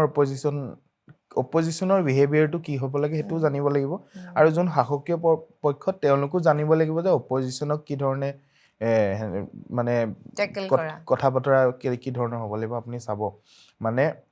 মই খুব শুনি থাকোঁ ন, অটলজীৰ এটা মানে হেৰি এটা আছে আপোনাৰ, অটলজী সেইদিনা মানে নেহেৰুজীক খুব মানে টানকৈ কৈছে আৰু কথাৰে মানে। তাৰপিছত মানে তেওঁ ওলাই আহিছে সদনৰ পৰা, ওলাই অহাৰ পিছত মানে নেহেৰুজীয়ে তেখেতক ফেচ কৰিছে। মানে ফেচ কৰোঁতে তেওঁ হাঁহি পেলাই কৈছে যে আপুনি আজি খুব ধুনীয়া জোৰদাৰ ভাষণ দিলে, এনেকৈ কৈছে, কৈ হাঁহি তেওঁ ওলাই গৈছে। মানে সেইটো হৈ গ'ল অপজিশ্যনৰ ৰোল। সেই চিষ্টেমটো অলপমান ক'ৰবাত কমি গৈছে। অভাৱ অভাৱ হৈছে অলপমান এতিয়ালৈ এটা বেলেগ ধৰণৰ পৰিৱেশ হৈ আমাৰ যায় মানে এনেকুৱা লাগে আমি দূৰৈৰ পৰা যিখিনি সৰ্বসাধাৰণ ৰাইজে হয় মানে কিবা চিনেমা এখন চাই থকাৰ দৰেই লাগে মানে আজি ইজনে এইটো ক'লে আজি এজনে ক'লে মানে খুব লাইটো হৈছে কথাবোৰ হয় হয় দেই অলপ টুলুঙা হৈ গৈছে টুলুঙা হৈছে সেইবোৰ নালাগে আমাক কাম লাগে হয় প্ৰগতিটো লাগে হয় উন্নতিটো লাগে উন্নয়নটো লাগে আৰু মানে বস্তুটো কি মানে ধৰক চবৰে এটা লিমিটেশ্যন থাকে এতিয়া যেনেকে পঞ্চায়তেতো বিধানসভাৰ কাম কৰিব নোৱাৰে বিধায়কজনে লোকসভাৰ কাম কৰিব নোৱাৰে এটা চব বস্তু এটা লিমিটেশ্যন থাকে ন আপোনাৰ বাউণ্ডেৰীটো আছে সেই বাউণ্ডেৰী বাহিৰত নগ'লে চব ঠিকে থাকিব এক্সেক্টলি মই মোৰ সমষ্টিটোৰ কথাটো বেছি প্ৰাধান্য দিব লাগিব মন্ত্ৰীজনে তেওঁৰ ডিপাৰ্টমেণ্টটোৰ কথাটো বেছি প্ৰাধান্য দিব লাগিব মুখ্যমন্ত্ৰীজনে অসমৰ কথাটো বেছি প্ৰাধান্য দিব লাগিব তো যদি মই বিধায়ক হিচাপে কাইলৈ যদি অসমৰ কথাটো বেছি মাথা মাৰোঁ সেইটোৰ কাৰণে আছে বহুত বহুত ব্যক্তি নাই জানো বিভাগ দি থৈছে চব বেলেগ বেলেগ কৰি থৈছে তো মই যদি চব হেৰি কৰোঁ অলপ অসুবিধা হয় তেতিয়া তেনেকুৱা ধৰণৰ কিছুমান বিশৃংখলতা আহে এতিয়া যদি আমি সোধো যে ভাল ৰাজনীতিক এগৰাকী হ'বৰ বাবে কি কি গুণৰ অধিকাৰী বুলি কওঁ কি বুলি ক'ব ভাল ৰাজনীতিক হ'বৰ কাৰণে তেওঁ মোৰ হিচাপ মতে মানে ৰাইজক ভালকৈ বুজিব লাগিব ৰাইজক বুজি পাব লাগিব আৰু আপোনাৰ ৰাইজৰ হৈ কাম কৰা এটা প্ৰবল ইচ্ছা মনত থাকিব লাগিব আৰু সদায় মানুহৰ মাজত থাকি ভাল পাব লাগিব আৰু মানুহৰ হৈ সদায় কিবা এটা নহয় কিবা এটা সৰু ডাঙৰ বুলি নহয় কাম সৰু হওক ডাঙৰ হওক কাম কৰি যাব লাগিব ৰেগুলাৰ ডেইলি কিবা নহয় কিবা এটা সৰু কাম হ'লেও কৰিবই লাগিব আৰু ভাল ৰাজনীতিক হ'বৰ কাৰণে তেওঁ কিন্তু যুঁজিবও জানিব লাগিব যুঁজাটো অতি দৰকাৰ আজিৰ পৰিৱেশত আপোনাৰ সমষ্টিটোৰ আপোনাক দায়িত্ব দিছে তো সমষ্টিটোৰ দায়িত্বটো আপুনি ল'বৰ কাৰণে যুঁজি হ'লেও আপুনি সমষ্টিৰ দায়িত্ব ল'বই লাগিব সমষ্টিৰ উন্নয়নৰ কাৰণে ক'ৰবাত যদি লাহেকৈ ক'ব লগা আছে তাত লাহেকৈ ক'ব লাগিব ক'ৰবাত চিঞৰিব লগা থাকিলে জোখতকৈ বেছি চিঞৰি হ'লেও কাম কৰিবই লাগিব আচ্ছা এই গুণকেইটাৰ ভিতৰত আপুনি আপোনাৰ মাজত কেইকেইটা আমি বিচাৰি পাম আপোনাৰ সমষ্টিৰ মানুহে মোৰ নিজৰ অনুভৱ হিচাপেতো মই সেইখিনিৰ ওপৰত মই ভাবি এটা মানে ধৰক পৰিকল্পনা এটা লৈছোঁ যে মই এই ধৰণে কামখিনি কৰিব লাগিব কাৰণ নাওবৈচা অকণমান অন্য সমষ্টিতকৈ পৃথক হৈ আছে আজিৰ তাৰিখত নাওবৈচাত এটা দীঘলীয়া সময় আমাৰ মানে উন্নয়নৰ লগত অকণমান দীঘল গেপ হৈ আছে এটা ডাঙৰ গতিকে নাওবৈচাৰ মানুহৰ ইচ্ছা আকাংক্ষাটোও বেছি আছে এতিয়া আজিৰ তাৰিখত মানে কাষৰে সমষ্টি যদি আপুনি চাই এইকেইটা সমষ্টিত কাম বহুত বেছি হৈছে নাওবৈচাত অলপ কম কাম হৈছে তো নাওবৈচাৰ মানুহখিনি ভোকো বেছি আছে তো সেইটো পূৰাবলৈ যাওঁতে মানে কালিলৈ মোৰ কি বুলি কয় ন লাইবিলিটিও বেছি আছে তো সেইকাৰণে যদি মই তেনেকুৱা ধৰণে মই সেইটো তেনেকৈ ভাবিয়ে আগবাঢ়ি আহিছোঁ যে মোৰ কৰণীয় বহুত আছে তো পাৰিম চাগে একদম একদম তো এতিয়া কেনেধৰণে সংপৃক্ত হৈছে সামাজিকভাৱে কি কি দায়িত্ববোৰ লোৱা গৈছে বৰ্তমান সময়ত চাওক মই সমষ্টিটোৰ একদম মানে ভিতৰৰ অঞ্চলৰ পৰা ধৰি লৈ আমাৰ একেবাৰে মুখতে পোৱা অঞ্চললৈকে গোটেইখিনি মানুহৰ লগত এটা সুসম্পৰ্ক মানে গঢ়ি তুলিছোঁ আৰু আমি কথা বতৰাৰ জৰিয়তে হওক বা মানে আমাৰ সৰু সুৰা চুবুৰী সভাবিলাকৰ জৰিয়তে হওক সেইবিলাক কৰি আছোঁ সম্পৰ্ক তাৰ লগতে অভাৱ যিমানখিনি মোৰ ফালৰ পৰা পাৰিছোঁ দূৰ কৰিব পৰাকৈ সেইটো ধৰক আপোনাৰ কাৰোবাক ব্যক্তিগত সহায় হওক বা কিছুমান এতিয়া ধৰক চাওক বানপানীৰ পাছত আমি এখন একদম ভাঙি চিঙি থকা বোকা থকা ইমান বোকা স্কুল এখন আমি চাফা কৰিছোঁ চাফা কৰি তাতে সেই বানপীড়িত ষ্টুডেণ্টখিনিক ফ্ৰীকৈ পঢ়াইছোঁ তাতে হয় নেকি বহুতখিনি ক্লাছ 8, 9, 10ৰ ষ্টুডেণ্টখিনি বহুত একেবাৰে দুখীয়া ঘৰৰ ল'ৰা ছোৱালী কিমান মান আছে ছাত্ৰ ছাত্ৰী তাত আপোনাৰ আমাৰ প্ৰথম বেটছত কিমান আছিলে 148 মান আছিলে সিমানখিনি তাত পঢ়িছে তেনেকৈ আৰু বিভিন্ন ধৰণৰ কাম কাজ চলি আছে আৰু ট্ৰিটমেণ্টৰ ক্ষেত্ৰতো যিমানখিনি পাৰিছোঁ চাইছোঁ মানুহৰ লগত মানুহক সহায় কৰিবলৈ ৰাস্তা পদূলিও ক'ৰবাত অলপ চলপকৈ যি কৰিব পাৰিছোঁ নিজাববীয়াকৈ কৰিছোঁ সামাজিকভাৱে সমাজখনৰ কাৰণে দায়বদ্ধতাটো একেবাৰে ভিতৰৰ পৰা আছে আৰু সেইটো সদায় থাকিব সেইটো মানে সৰু যিমান মোৰ শক্তি আছে সিমানখিনিৰ ওপৰতে কৰিব পাৰিম ধৰক আপোনাৰ আজিৰ তাৰিখত যিখিনি পাৰিছোঁ কালিলৈ যদি মই মোৰ মানে কৰিব পৰা শক্তিটো বাঢ়ি যাব তেতিয়া বেছিকৈ কৰিব পাৰিম আৰু সেই ধৰণৰ। অন্যান্য কিবা অনুষ্ঠান ধৰি লওক এটা জাগৰণ এটাৰ কাৰণে যিকোনো ক্ষেত্ৰতে দেই শিক্ষাৰ ক্ষেত্ৰতে হওক বা মহিলাসকলৰ মহিলাসকলৰ বহুত তেনেকুৱা ইম্পৰ্টেণ্ট। কিবা ধৰণৰ আপোনালোকে লৈছে মই নেকি? কৈ আছোঁ শুনক, মানে মহিলাৰ সকলৰ ক্ষেত্ৰত আমাৰ মহিলা স্বাৱলম্বিতাৰ কাৰণে গভৰ্ণমেণ্টখনে বহুত স্কিম দিছে, কিন্তু সেই স্কিমখিনি তেওঁলোকে কি ধৰণে ব্যৱহাৰ কৰিব তাৰ ওপৰতো অলপমান কথা বতৰা পতাটো অতি দৰকাৰ, মানে সজাগতাটো অতি দৰকাৰ। মুখ্যমন্ত্ৰী মহোদয়ে বাৰে বাৰে কৈ থাকে যে আপোনালোকক এই পইচাটো কিন্তু যে যোনটো পাইছে আপোনালোকক মানে স্বাৱলম্বী হ'বৰ কাৰণে দিয়া হৈছে, সেই পইচাটো খৰচ কৰি কিবা এটা কৰি দিব সেইটো কাৰণে দিয়া নাই। তেখেতে বাৰে বাৰে বুজাই আছে। আমি সেই মেছেজটো কিন্তু গাঁৱত প্ৰতিখন সভাতে আমি কৰিছোঁ। আৰু তাৰ উপৰিও মানে মোৰ টেক্সটাইলৰ লগত অলপমান মোৰ কাম কাজ, মই ইণ্ডাষ্ট্ৰিও আছে, আৰু ঠিক তেনেধৰণে অলপমান পৰিকল্পনা এটা কৰিছোঁ। ৰিচেণ্টলি মই টেক্সটাইল শিকিব পৰাকৈ এটা ইনষ্টিটিউট টাইপৰ মানে প্ৰাইভেট মোৰ নিজৰ মানে নিজৰে, আৰু তাত ধৰক আহি শিকিব পাৰিব, মই কিবা এটা তেওঁলোকক আগবঢ়াই দিম, অলপমান শিকাৰ ক্ষেত্ৰত সহায়ো কৰি দিম, অহা যোৱাৰ ক্ষেত্ৰতো মই অলপ সহায় কৰি দিম। সেই তেনেকুৱা ধৰণে ধৰক এটা ষ্টেপ আগবাঢ়াইছোঁ। আৰু নেক্সট এটা প্লেনিং আছে কি মানে মই হোষ্টেল উইথ টেক্সটাইলৰ মানে ইনষ্টিটিউট কাম মানে ইণ্ডাষ্ট্ৰি এটা কৰিম। তাতে ধৰক আমাৰ নাওবৈচাত আপোনাৰ যদি আমাৰ কিমান প্ৰায় 43,000 মান মিচিং সম্প্ৰদায়ৰ ভোটাৰ আছে। মিচিং তো সম্প্ৰদায় 95% মিচিং ফেমিলিৰ ঘৰত আপুনি শাল এখন পাব, কিন্তু তেওঁলোক কমাৰ্চিয়েল হোৱাগে নাই, মানে তেওঁলোকে ব্যক্তিগতভাৱে নিজৰ কাৰণে ৰেডি কৰে কাপোৰ, আৰু কেতিয়াবা অলপ চলপ ক'ৰবাত কোনোবা মানুহক দিয়ে। আৰু এতিয়া সেই ছিষ্টেমটোৰ পৰা উলিয়াই তেওঁলোকক অকণমান কমাৰ্চিয়েল কৰিব লাগিব, সেইটোৰ ওপৰত মই অলপ গুৰুত্ব দি আছোঁ, প্ৰায় এৱাৰনেছ কৰি আছোঁ। আৰু প্ৰায় 2-3টামান লোকেশ্যনত নতুনকৈ ইণ্ডাষ্ট্ৰি কৰাৰ প্লেনিং কৰিছোঁ। মহিলা এতিয়া উদ্যমিতা আঁচনি আছে আমাৰ, সেই আঁচনিখনৰ জৰিয়তে মানে 10,000 এনেকৈ কৰি বাঢ়ি গৈ থাকিব। এতিয়া সেই আঁচনিখনৰ সেই পইচাটো ইউটিলাইজ কৰাটো বুজায়, সেইটো বুজাব লাগিব। মানে ধৰক চাওক, আপোনাৰ 10গৰাকী মহিলা থাকে, 1 লাখ টকা দিলে, 10গৰাকী 10,000কে 1 লাখ টকা হ'ল, 1 লাখ টকাৰে কিবা এটা কৰিব পাৰে, আৰু গভৰ্ণমেণ্টৰ আৰু বিভিন্ন আঁচনি তাৰ লগত একেলগে সাঙুৰ খুৱাই ল'ব পাৰে। তেওঁলোকে মুদ্ৰা লোনৰ জৰিয়তেও কালিলৈ কিবা এটা অনুষ্ঠান কৰিলে, মুদ্ৰা লোনৰ জৰিয়তে সেইটো ডাঙৰ কৰি ল'লে অলপ, তাৰপৰা আৰু তাতকৈ ডাঙৰ কৰিবৰ কাৰণে আৰু আছে DICC আছে, বিভিন্ন ধৰণৰ বিভাগ আছে কৰিব পৰাকৈ, মানে সেইখিনি বস্তু বুজাব লগা আছে, সেই পইচাটো যাতে মিছ ইউজ নহয়। মানে এই যিসকল মহিলা এনেকুৱা ধৰণৰ ডাঙৰ ডাঙৰ সভাত যেতিয়া মহিলাৰে অংশগ্ৰহণ দেখোঁ, কিন্তু সেই অনুপাতে ৰাজনীতিত অংশগ্ৰহণটো কম মহিলাসকলৰ। ৰাজনীতিত মহিলাসকলৰ অংশগ্ৰহণটো মানে সচেতনতাটো কম নে এনেকুৱা ধৰণৰ আঁচনি হ'লেহে মানুহখিনি ওলাই আহে? আজিৰ তাৰিখত মানে আপোনাৰ চাওক, পঞ্চায়ততে হওক চব ৰিজাৰ্ভেশ্যন আহি আছে, ইয়াৰ নেক্সটটো মহিলাৰ ৰিজাৰ্ভেশ্যন আৰু বাঢ়ি যাব, 30% আৰু বাঢ়ি যাব। এতিয়া কথা হ'ল কি, মহিলাসকলক ভাৰতীয় জনতা পাৰ্টিৰ কিন্তু চৰকাৰখনত যদি আপুনি এটা বস্তু চাই, মানে অকণমান ভিতৰৰ পৰা বাহিৰলৈকে উলিওৱাত অকণমান সহায় হৈছে। মই এটা আপোনাক সৰু উদাহৰণ দিম, আপুনি চাব। আজিৰ পৰা আপুনি প্ৰধানমন্ত্ৰী নৰেন্দ্ৰ মোদী ডাঙৰীয়া শাসনলৈ নহাৰ আগত আপোনাৰ ওচৰ চুবুৰীয়া যিমানখিনি মানুহ আপুনি চাব, ঘৰখনৰ মূল ব্যক্তিজনৰ এটা বেংক একাউণ্টৰ বাদে কিন্তু মহিলাৰ বেংক একাউণ্ট একেবাৰে ৰেয়াৰ আছিলে, প্ৰায় নথকাৰ নিচিনাই। আৰু আজিৰ তাৰিখত আপুনি গাঁৱত যিমান ভিতৰুৱা গাঁৱলৈ যাওক, য'তে যাওক, গাঁৱৰ কিন্তু প্ৰত্যেকগৰাকী মহিলাৰ এটা বেংক একাউণ্ট আছে, আৰু বেংক একাউণ্টটো ডেড কণ্ডিশ্যনত নাথাকে, কিন্তু একদম এক্টিভ বেংক একাউণ্ট এটা ৰাখে। তেওঁলোকে KYC নিয়ম টাইমলি কৰে। এই এটা ব্যৱস্থাপনাৰ জৰিয়তে কিন্তু মহিলাক অলপ হ'লেও উলিয়াই আনিছে।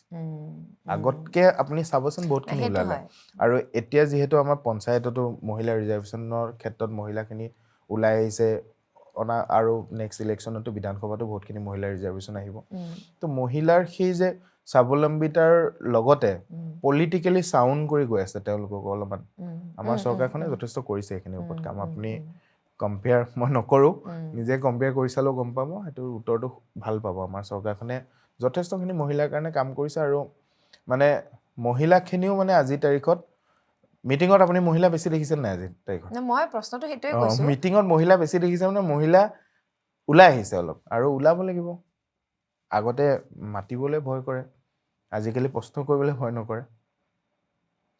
আচ্ছা ইয়াতে বাৰু একো এনেকুৱা নহয় নেকি কথাটো ইয়াত কোনো প্ৰলোভনৰ কথাটোত নাই অহা নাই মহিলাক নাই লৈ? নাই মহিলাৰ ক্ষেত্ৰত প্ৰলোভনৰ কথা কেতিয়াও নাই। চাওক, মহিলা সুৰক্ষা আৰু মহিলা স্বাৱলম্বিতাৰ ওপৰত মানে আমাৰ চৰকাৰখনে যথেষ্ট কাম কৰি আছে আৰু আমাৰ দৃঢ় বিশ্বাস আছে অনাগত সময়তো যথেষ্টখিনি কাম হ'ব, বহুতখিনি কাম হ'ব। আমি মানে সেই পৰিৱৰ্তনটো চাবৰ কাৰণে মানে আমাৰ জেনেৰেশ্যন চেঞ্জ হ'ব নালাগে মানে। খুব সোনকালে কামবিলাক কৰি আছে, এটা ৰাস্তাত অলৰেডি সোমাই গৈছে, তাৰ পৰা আমি ভাল ৰিজাল্টেই পাম। আশাবাদী আমি ভাল ৰিজাল্ট পাম তাৰ পৰা। এতিয়া কথাটো হৈছে মোক অকণমান এটি খতিয়ান লাগে, যিহেতু আমি বহুখিনি উন্নয়নমূলক কাম দেখিছোঁ এইখন চৰকাৰৰ দিনত, গতিকে অকণমান এটি খতিয়ান এই থাওকতে আৰু এটি আভাস বিজেপিৰ দলৰ কওকচোন অকণমান। চাওক, আমাৰ বিভিন্ন ৰাস্তা পথৰ উন্নয়নটো যথেষ্ট হৈছে আমাৰ চৰকাৰখনৰ দিনত, আগৰ তুলনাত যথেষ্ট হৈছে। আৰু মানে চাকৰি পোৱাটো ডাঙৰ কথা নহয়, চাকৰি পোৱাৰ পদ্ধতিটো, প্ৰক্ৰিয়াটো মানে আমাৰ চাকৰি বহুত দিছে। আমাৰ প্ৰথমতে 1 লাখ আমাৰ প্ৰতিশ্ৰুতি আছিলে, 1 লাখ নিবনুৱা দিব, এতিয়াতো 2 লাখৰ পথত আছে। কিন্তু 1 লাখ বা 2 লাখ নিযুক্তি দিয়াটো ডাঙৰ কথা নহয়, তাতকে ডাঙৰ কথাটো কি ট্ৰেন্সপাৰেঞ্চিটো, মানে কি পদ্ধতিৰে 2 লাখ নিযুক্তি হৈছে। আগৰ সময়ছোৱাত এটা বেলেগ ধৰণৰ এটা পৰিৱেশ আছিলে, চাকৰি পোৱা ল'ৰাটোকে বেয়াকে চাই, কাষৰ মানুহঘৰে এই মানুহৰ লগত এনেকুৱা টাইপৰ ৰাতিপুৱালে উত্তৰটো সেইটোৱে আহে। মানুহৰ চাকৰি যে পায়, তাৰ চেৰাউণ্ডিং গোটেই 5-6 ঘৰ মানুহে সেই মানুহজনক বেয়াই পায়, ই চাকৰিটো পালে বুলিয়ে বেয়া পায়। আজিৰ তাৰিখত এনেকুৱা ল'ৰাই চাকৰি পাইছে, এনেকুৱা ছোৱালীয়ে চাকৰি পাইছে, সেই চাকৰি পোৱা মানুহ ঘৰলৈ খবৰ ল'বলৈ যায়। আমি আমাৰ সমষ্টিত যথেষ্ট ব্যক্তিৰ ঘৰত গৈছোঁ, একেবাৰে দুখীয়া মানে, মই আপোনাক ক'লো নহয়, কাৰোবাৰ ব্যক্তিগত উপাৰ্জনৰ মানে আৰ্হিটোৰ ওপৰত মোৰ ক'ব লগা নাই, কিন্তু একেবাৰে দুখীয়া যি কয় যে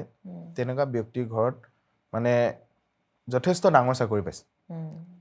অফিচাৰ ৰেংকৰ চাকৰি পাইছে। সেই সম্ভৱ নাছিলে ন এটা সময়ত, আজিৰ তাৰিখত এইটো সম্ভৱ হৈছে। আৰু কোৱান্টিটিটো চাওক আপুনি, নাম্বাৰটো 2 লাখৰ ওচৰা-ওচৰি চাকৰি, মানে সেইটো এটা আজিৰ পৰা একেবাৰে আপুনি কেইবাখন গভৰ্ণমেণ্ট জইন কৰিলেও সিমানটো নহয়গে। সেইটো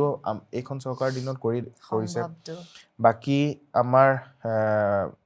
মানে মহিলাসকলক স্বাৱলম্বিতাৰ কাৰণে যথেষ্টখিনি কাম কৰিছে, সেইখিনি আছে। বাকী আমাৰ ৰেচন কাৰ্ডখন বহুত পৰিৱৰ্তন হ'ল, ৰেচন কাৰ্ডখন একদম সাংঘাতিক ধৰণৰ এখন কাৰ্ডলৈ ৰূপান্তৰিত হ'ল। এটা সময়ত ৰেচন কাৰ্ডখন কেনেকুৱা আছিলে, আপোনাৰ 2 টকীয়া 3 টকীয়া চাউল এনেকুৱা পোৱা কাৰ্ড এখন আছিলে। তেতিয়া কাৰেণ্টৰ চব জেগাতে ব্যৱস্থা কৰিব পৰা নাছিলে কাৰণে হেৰি আছিলে, আমাৰ কেৰাচিন তেল দিছিলে অলপ, আগতে আছিলে, এইটো মনত আছে নে? তো সেই পৰিৱৰ্তনটো এতিয়াতো ধৰক ঘৰে ঘৰে কাৰেণ্ট হ'ল, ইনফেক্ট এতিয়াতো মানুহে ইনভাৰ্টাৰ লগাই থাকে, চবৰ ঘৰতে কাৰেণ্ট ইনভাৰ্টাৰ থাকে।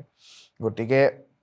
হেল্থ ছেক্টৰটোত কওকচোন অকণমান, এই যিবোৰ গ্ৰামাঞ্চল, গ্ৰামাঞ্চলৰ হেল্থ ছেক্টৰৰ ওপৰতো মই কৈ আছোঁ। গ্ৰামাঞ্চলৰ হেল্থ ছেক্টৰত আগতকৈ আমাৰ যথেষ্টখিনি পৰিৱৰ্তন হ'ল, বহুতখিনি চেঞ্জ আহিলে। কিন্তু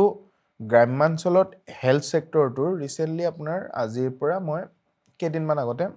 আমাৰ সাংসদ প্ৰধান বৰুৱা ডাঙৰীয়াৰ লগত কেইখনমান সভাত কৰিছিলোঁ। সেই তেখেতৰ মানে যোনটো আইডিয়লজি, মানে তেওঁৰ যোনটো আদৰ্শটো, মানে হেল্থ ছেক্টৰৰ গাঁৱৰ ভিতৰত একদম মাইক্ৰ' লেভেলত, মানে তেওঁ কিছুমান মানে মানুহক কৈ আছে, বুজাই আছে সেই কথাখিনি। মই সেইবিলাক অকণমান মানে মই সেইদিনা আচৰিত হৈছোঁ যে মানে এইখিনি কৰিব পাৰি। মানে যেনে আমাৰ চাব চেণ্টাৰবিলাক আছে, চাব চেণ্টাৰবিলাক আগতে বহুত লেতেৰা পেতেৰা কিবা আছিলে, আজিৰ তাৰিখত চাব চেণ্টাৰবিলাক ভাল হ'ল। তো ভাল যে হ'ল, চাব চেণ্টাৰখিনিকতো আমাৰ পাব্লিকে আঁকোৱালি ল'ব লাগিব ন। তাতে মানে ডক্তৰে হওক বা নাৰ্ছে হওক গৈ যে বহি থাকিব,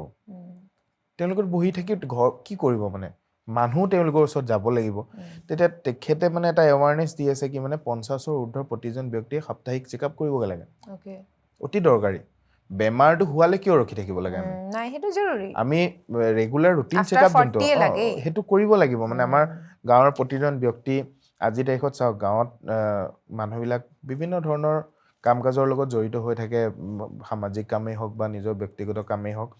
বিজি থাকে। এনেকুৱা নহয় যে টাউনৰ মানুহে বিজি থাকে, গাঁৱৰ মানুহ বহুত বিজি, অত্যন্ত বিজি থাকে। কিন্তু তাৰ মাজতো এদিন এটা সময় উলিয়াই যদি নিজৰ স্বাস্থ্যটোৰ ওপৰত অলপমান গুৰুত্ব দিয়ে বা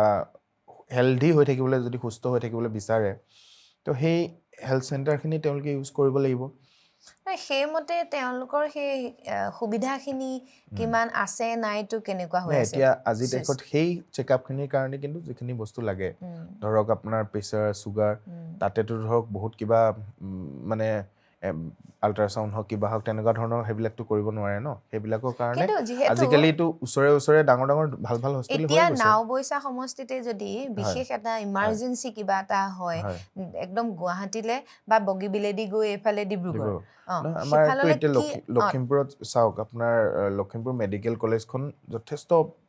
মানে আগৰ তুলনাততো আপোনাৰ সাংঘাতিক ধৰণৰ এটা পৰিৱেশ আপুনি কেতিয়াবা সেইফালে গ'লে মানে আমাৰ চাবলগীয়া বস্তু ভিতৰতে পৰে বুলি ক'ব পাৰি আৰু এতিয়া ছুপাৰ স্পেচিয়েলিটি আহি আছে সেইটোৱে জানিব বিচাৰিছিলোঁ ছুপাৰ স্পেচিয়েলিটি বহুত ইম্পৰ্টেণ্ট হয় আৰু সেইখন অহাৰ লগে লগে আমাৰ সেই এটা ডাঙৰ অঞ্চলৰ একেবাৰে প্ৰধান সমস্যাটো দূৰ হৈ যাব আৰু সেইটো ধৰক এতিয়া এনেকুৱাও নহয় যে লখিমপুৰৰ সদৰত এখন ছুপাৰ স্পেচিয়েলিটি হ'ব আমাৰ নাওবৈচাতো এখন হ'ব সেইটো ডিমাণ্ডো ধৰক কৰিবগে নোৱাৰি কাৰণ কানেক্টিভিটি ভাল হৈ গ'ল ৰাস্তা পথ আমাৰ সব ধুনীয়া হৈ আছে আগতে আমি ঘণ্টাত য'ত পাওঁ এতিয়া আমি 15 মিনিটত পাওঁ আমাৰ দলংবিলাক বনি আছে নদী সিপাৰৰ মানুহ আহি পেলাই ট্ৰিটমেণ্টৰ ক্ষেত্ৰত যথেষ্ট সুবিধা হ'ব কিন্তু ছুপাৰ স্পেচিয়েলিটিখন বহুত দৰকাৰী আছিলে আৰু সেইটো আমাৰ লখিমপুৰত মানে টাউনত সদৰ সমষ্টিত হৈ গৈছে অলৰেডি আৰু ঠিক তেনেদৰে শিক্ষাৰ ক্ষেত্ৰতো ধৰি লওক যিখিনিয়ে এতিয়া গুৱাহাটীয়ে হওক বা বিশেষভাৱে গুৱাহাটীতে আমাৰ এতিয়া যিবিলাক APSCৰ বাবে হওক বা এনেকুৱা ধৰণৰ পৰীক্ষাবিলাকৰ কাৰণে ইয়াতেই ক'ৰবাত ল'ৰা ছোৱালীবোৰ আহি লৈ থিতাপি লৈ পঢ়িবলগীয়া হয় এই বিষয়টো গতিকে তেনেধৰণৰ কিবা তাৰ ল'ৰা ছোৱালীবিলাকে কোচিং ইনষ্টিটিউট তেনেকুৱা ধৰণৰ শিক্ষাৰ ক্ষেত্ৰত কোচিং ইনষ্টিটিউট এতিয়া হৈছেতো আপোনাৰ যথেষ্ট কোচিং ইনষ্টিটিউট হৈছে আমাৰ তাত ইভেন এই গাঁৱৰ পানীগাঁৱতো হৈছে নিচিনা জেগাতো কোচিং ইনষ্টিটিউট হৈছে আমাৰ পানীগাঁৱতো অলপমান ভিতৰুৱা জেগা ন পানীগাঁও ভিতৰুৱা হ'লেও কিন্তু নাওবৈচা মানে চেণ্টাৰ একদম কেন্দ্ৰবিন্দু পানীগাঁও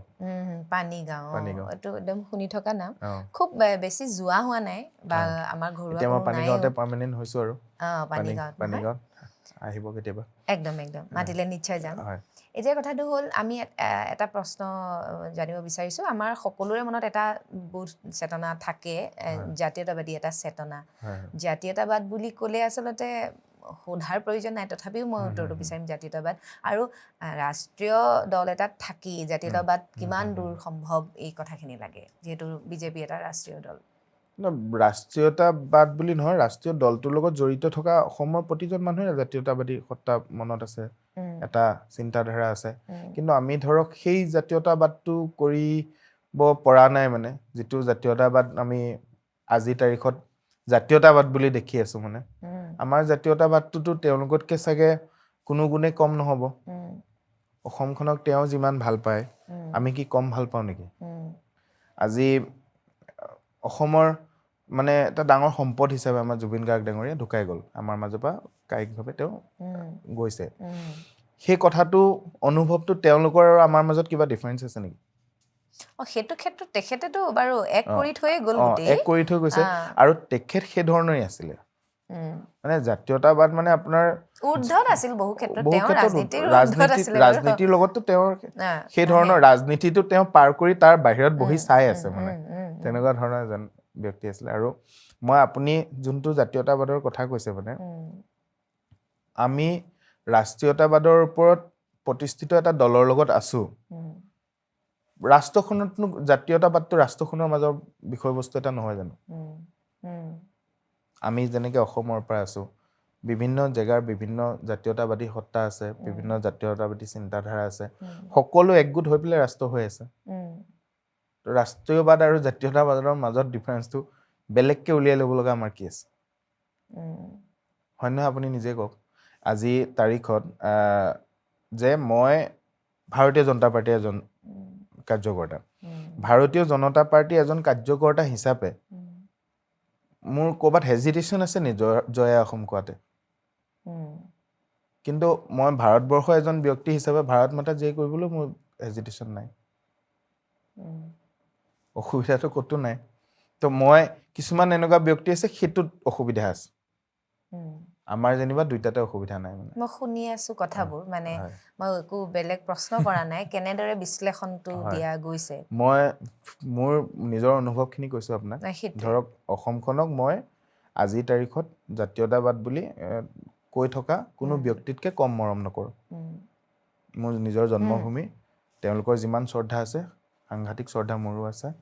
আৰু অসমখনৰ প্ৰতি দায়বদ্ধতা আছে যথেষ্ট মোৰ নিজৰ জন্ম হোৱা জেগাখিনিৰ প্ৰতি দায়বদ্ধতা আছে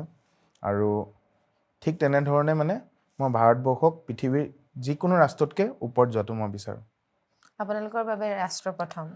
আমাৰ বাবে ৰাষ্ট্ৰ প্ৰথম আমাৰ ব্যক্তিগত স্বাৰ্থ একেবাৰে শেষত আহে আমাৰ ৰাষ্ট্ৰ প্ৰথম কিন্তু ৰাষ্ট্ৰখনৰ লগতে দেখোন আমাৰ দেশখন সোমাই থাকে আপোনালোকৰ দলটোৱে হয় বিজেপি চৰকাৰ বুলি কোৱাৰ আগতে প্ৰায়ে কোৱা হনো মোদী চৰকাৰ এজন ব্যক্তি বিশেষ প্ৰধান আমাৰ ৰাষ্ট্ৰৰ প্ৰধান হলেও মোদী চৰকাৰটো কোৱাটো কিমান বিজেপি চৰকাৰ বুলি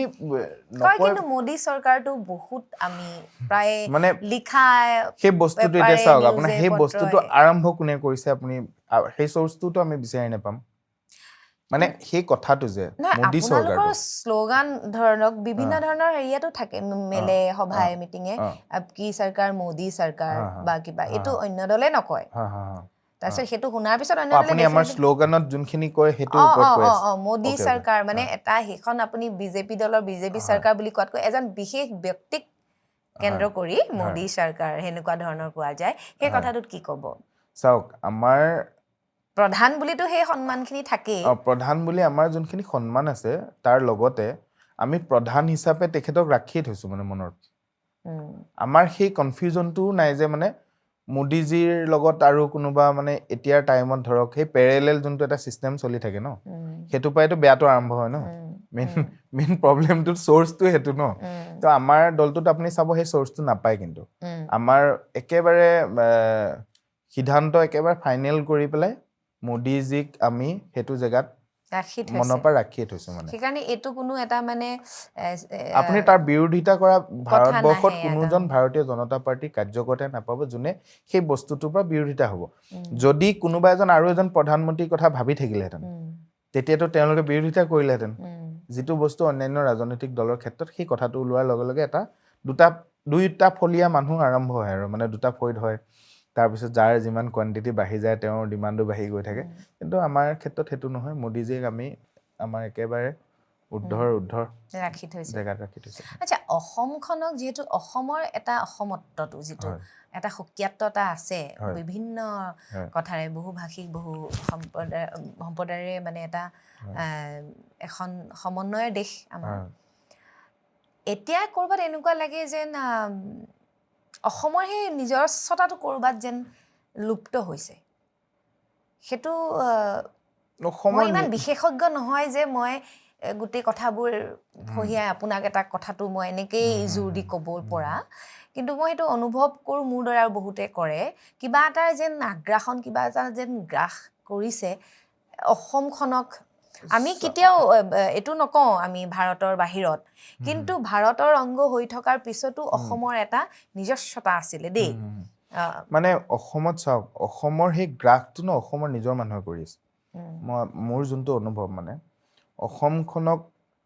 মানে অসমীয়া অসম বুলি চিঞৰি বাখৰি থকা বহুখিনি মানুহৰ মানে অসমীয়া সত্তাটো মনৰ পৰা আঁতৰি গৈছে আপুনি এটা বস্তু চাব আজি মই আপোনাক এটা কথা কওঁ মানে অসমৰ মানুহখিনি এটা কমাৰ্চিয়েল লাইনলৈ নিজৰ মনোভাৱটো গৈছে আমি কমাৰ্চিয়েল হ'বই পৰা নাই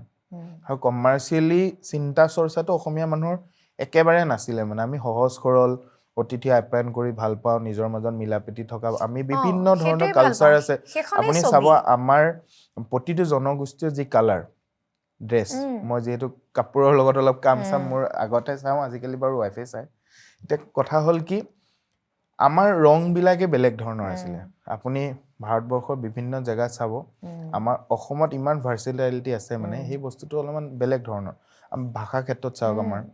আমাৰ অসমীয়া যিমান ধুনীয়া মিচিং শুনিবলৈও ভাল লাগিব আপোনাৰ মিচিং গান শুনিবলৈও ভাল পাব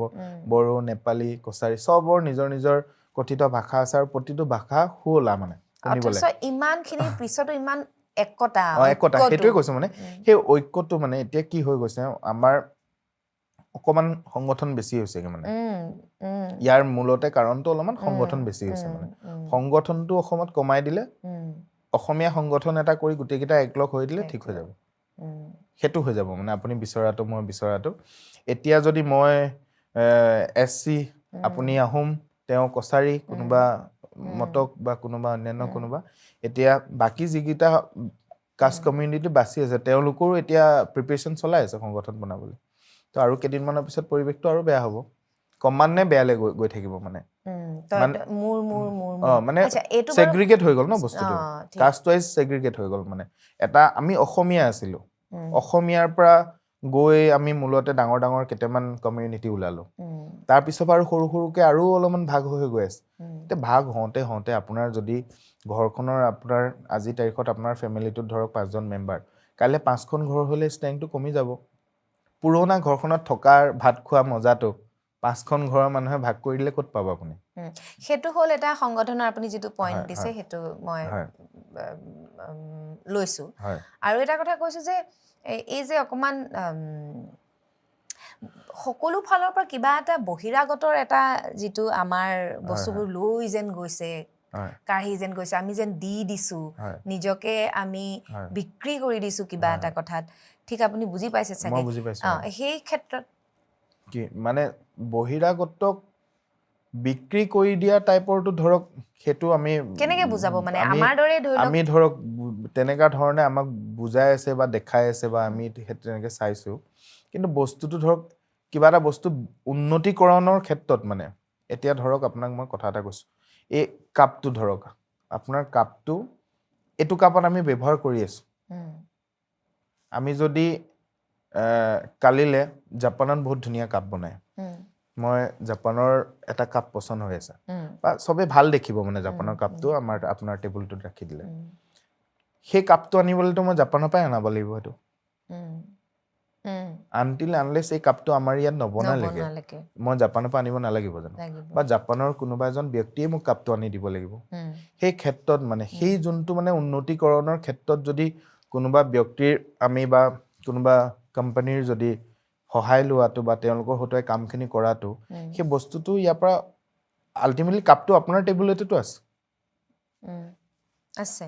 কাপটো আপোনাৰ টেবুলতে আছে কাপটো জাপানিজ কাপ এটা আনিলো আপুনি ধুনীয়া লগা কিন্তু কাপটোতো আপোনাৰ টেবুলতে আছে তো আপোনাৰে টেবুল আপুনি খাব এইটো কাপ খাম কিন্তু তাত ক্ষতিখিনি মানে ধৰি লওক আমি এতিয়াই গম পাম নে 10 বছৰ পিছত গম পাম ধৰিব পৰা নাই ক্ষতিখিনি চাওক ক্ষতি তাৰ পৰা মানে ক্ষতি হোৱা নিচিনাটো অনুভৱ নহয় কাৰণ এটা কাৰণ আছে আমি যদি কম্পিটিশ্যন এটাত গৈ আছো ন গ্লোবেল কম্পিটিশ্যন এটাত গৈ আছো অসমখনকতো আমি আমাৰ অসমীয়া ল'ৰাই আজিৰ পৰা 20 বছৰ পিছত ডাঙৰ ইণ্ডাষ্ট্ৰিয়েলিষ্ট হ'ব তেতিয়া আমাৰ কিবা এটা হ'ব আমি সেইখিনি সময়লৈকে যদি ৰখি থাকো অসমখন দেখোন পিছুৱাই গৈ গৈ ক'ৰবাত সোমাই যাবগে চুক এটাত তো আমিতো কম্পিটিশ্যনটোলৈ যাব লাগিব এটা কাম কৰিব পাৰি নে আপোনালোকৰ চৰকাৰখনে IT সেক্টৰটো যিটো আমাৰ ল'ৰা কিন্তু খুব প্ৰতিভাৱান চুকা ল'ৰাবোৰ আমি কিন্তু বাহিৰলৈ গুচি গৈছে এটা সেমিকন্ডাক্টৰ যে আমাৰ আহিব সেমিকন্ডাক্টৰটো চাওক সেমিকন্ডাক্টৰটো অসমৰ মানুহৰ কাৰণে এটা সপোনৰ আগচৰ বস্তু এটা সেমিকন্ডাক্টৰ ইণ্ডাষ্ট্ৰিটো এটা সাংঘাতিক ধৰণৰ ইণ্ডিয়াত দুটাই ইণ্ডাষ্ট্ৰি আছিলে এতিয়া সেই সেমিকন্ডাক্টৰটোৰ ভিতৰত ইয়াতে যে আমাৰ যোনখিনি ল'ৰা আজি তাৰিখত বেংগলোৰ হওক বা ইণ্ডিয়াৰ বাহিৰত ক'ৰবাত কাম কৰি আছে কিমান ধুনীয়া এটা প্লেটফৰ্ম নিজৰ জেগাতে কাম কৰাৰ সুবিধা পাব মাক দেউতাকৰ লগত থাকি ভাত খোৱাৰ সুবিধা পাব নিজৰ মানে ঘৰুৱা এটা পৰিৱেশ পাব লগতে নিজৰ জেগাখিনিত থাকি নিজৰে কাম কৰা আৰু নিজে ছেটিছফাই হ'ব পৰা এটা জব মানে তো এই ধৰণৰ ইণ্ডাষ্ট্ৰিবিলাক অসমলৈ আহিবলৈ দিব লাগিব আনিব লাগিব আনাৰ লগতে অসমৰ মানুহে সেইখিনি আঁকোৱালিও ল'ব লাগিব আঁকোৱালি ল'ব লাগিব আমাৰ প্ৰতিটো সংগঠনেই হওক বা বিভিন্ন ধৰণৰ ৰাজনৈতিক দল সংগঠনেই হওক সকলোৱে সেই যোগাত্মক কামখিনি মোৰ কথাটো কি মানে 100% শুদ্ধ কোনো কৰিব নোৱাৰে কৰবাত নহয় কৰবাত কেতিয়াবা কিবা এটা থাকি যায় কিন্তু যোনখিনি শুদ্ধ কৰে সেই শুদ্ধ কামখিনিত কিন্তু সাহসেৰে মানে ক'ব পৰা ক্ষমতাটো থাকিব লাগে যে আপুনি এইটো ভাল কৰিলে সেইটো হ'লে সেই ব্যক্তিজনে ভাল কাম কৰাৰ ইচ্ছাটো প্ৰৱণতাটো বাঢ়ি যায় এতিয়া আমাৰ ইয়াত মানে ভাল কাম যেন কৰাই নাই তেনেকুৱা ধৰণৰ বিষয়বস্তু কিছুমান লৈ বহুত মানুহ বিজি থাকে আৰু সেই মানুহখিনিক যোনখিনি পাব্লিছ হৈ থাকে আধা মানুহ সেই তেওঁলোকক চোৱাতে বিজি হৈ থাকে এটা মানে বুজি পাইছো বিভিন্ন ধৰণৰ এটা মানে হাৱাটো ক'ৰবাত গৈ থাকে বিচনী বেলেগ ফালে মাৰি থাকে মানে বুজিছো আৰু যিহেতু আমি চমুৱাব লাগিব কিন্তু প্ৰশ্নবোৰো চৈ যাব লাগিব আমি বহু ক্ষেত্ৰত ধৰ্ম ৰাজনীতি আমি এক কৰোঁ নহয় জানো আৰু এটা বিশেষ ধৰ্মৰ যেন ক'ৰবাত এটা আগ্ৰাসন এটা হ'বলৈ লৈছে এইটো ক'ৰবাত মানুহে অনুভৱ কৰিবলৈ বিচাৰিছে এতিয়া আৰু অনুভৱ হৈছেও সেই ক্ষেত্ৰত কি ক'ব আপুনি যদি আপুনি আমাৰ নিজৰ ধৰ্মটোৰ ওপৰত আমি বেছি কাম কৰা নিচিনা তেনেকুৱা ধৰণৰ অনুভৱ এটা হৈছে নেকি মানে যিটো আমি সচৰাচৰ দেখিছো ছবিখন ক'ৰবাত খুব বেছি হিন্দুত্ববাদী এটা যেন আমাক এটা হেঁচা বা এনেকুৱা মুকলিকে হিন্দুত্ববাদী হেঁচাটো মানুহৰ এটা ইনাৰ চেঞ্চ এটা মানে তো সেইটো খুব সম্ভৱ মানে সেইটো কৈ ফুৰা কথা নহয় যাৰ যিটো ধৰ্ম চাওক বিজেপিয়ে কৈ মেলি নাথাকে সেইটো বস্তুটো সেইটো কিন্তু আপোনাৰ আত্মচেতনাটো জগাব লগা হৈছে মানে কিছু ক্ষেত্ৰত মানে অসমীয়া মানুহ ক'ৰবাত নহয় ক'ৰবাত মানে অকমান সেই আত্মচেতনা যি আমাৰ ধৰ্মীয় চেতনা আছে আমাৰ সেইটোৰ পৰা অলপমান মানে সেইটো লুকাই গৈছে মানে অলপমান তলত দবি গৈছিলে মানে সেই বস্তুখিনি কিন্তু অকমান ইনহেন্স কৰাত সেইখিনি কোনবোৰ কথাত আপোনালোকে উমান পাইছে এতিয়া ধৰি লওক বিদেশী হলেহে বহিষ্কাৰ কৰাৰ এটা অধিকাৰ থাকে কিন্তু আমি মিয়া মানিতো বিদেশী নহয় মিয়া মানে বিদেশী বুলিতো কোনো নকয় আমাৰ কিন্তু মিয়া খেদা কাৰ্য বুলি এটা প্ৰচাৰ হৈ আছিলে গোটেই আপোনাৰ মানে বহিৰাগতৰ যোনখিনি মিয়া সেইটোৰ ওপৰত এটা কওকচোন সেইখিনিৰ ওপৰতহে আমাৰ গোটেই যে চিষ্টেমটো যে চলাই আছে ধৰক আমাৰ বাংলাদেশ মূলৰ যোনখিনি মিয়া মানুহ আহিছে তেওঁলোকৰ যি অসমখনৰ ওপৰত আগ্ৰাসন আমাৰ ভাষা সংস্কৃতিৰ ওপৰত যি আগ্ৰাসন সেই চিষ্টেমটোৰ এগেইনষ্টত কিন্তু ভাৰতীয় জনতা পাৰ্টি একদম মুকলিমূৰীয়াকৈ আছে আৰু এই কথাবিলাকৰ সম্পূৰ্ণ তথ্যভিত্তিক কথাবোৰ হৈ আছে সম্পূৰ্ণ তথ্যভিত্তিক কথা বতৰাই হৈ আছে আজিৰ তাৰিখত আপুনি আচৰিত হ'ব আপুনি কিছুমান সমষ্টি আছে যিবিলাক সমষ্টি এটা সময়ত ধৰক আপোনাৰ মানে অসমীয়া মানুহৰ প্ৰভুত্বতা থকা সমষ্টি এটা আছে য'ত আজিৰ তাৰিখত 2% 1% অসমীয়া মানুহ আছে সেইটোতো আমি থকাৰ সময়তে পচিবল নহয় ন এটা সমষ্টি মানে আপোনাৰ 15%ৰ পৰা গৈ 98% হৈ যাব সেই কথাটো যদি আমি অসমীয়া ব্যক্তি এজন হিচাপে বা আমাৰ চৰকাৰখনে যদি অসমীয়া মানুহক ভালপোৱা চৰকাৰ হিচাপে যদি অনুভৱটো নকৰে আপোনাৰ মোৰ উঠি অহা প্ৰজন্ম কালিলৈ কিমান এটা বিপদত পৰিব এটা সাংঘাতিক ধৰণৰ এটা আগ্ৰাসনটো আপোনাৰ আমাৰ ইয়াতে থলুৱা মাইনৰিটি যোনখিনি মানুহ আছে তেওঁলোকৰ ওপৰত ভাৰতীয় জনতা পাৰ্টিৰ চৰকাৰখনৰ কোনো ধৰণৰ মানে মতভেদ নাইয়ে তেওঁলোকৰ লগত খুব ভাল আমাৰ প্ৰতিটো উন্নয়নমূলক আঁচনি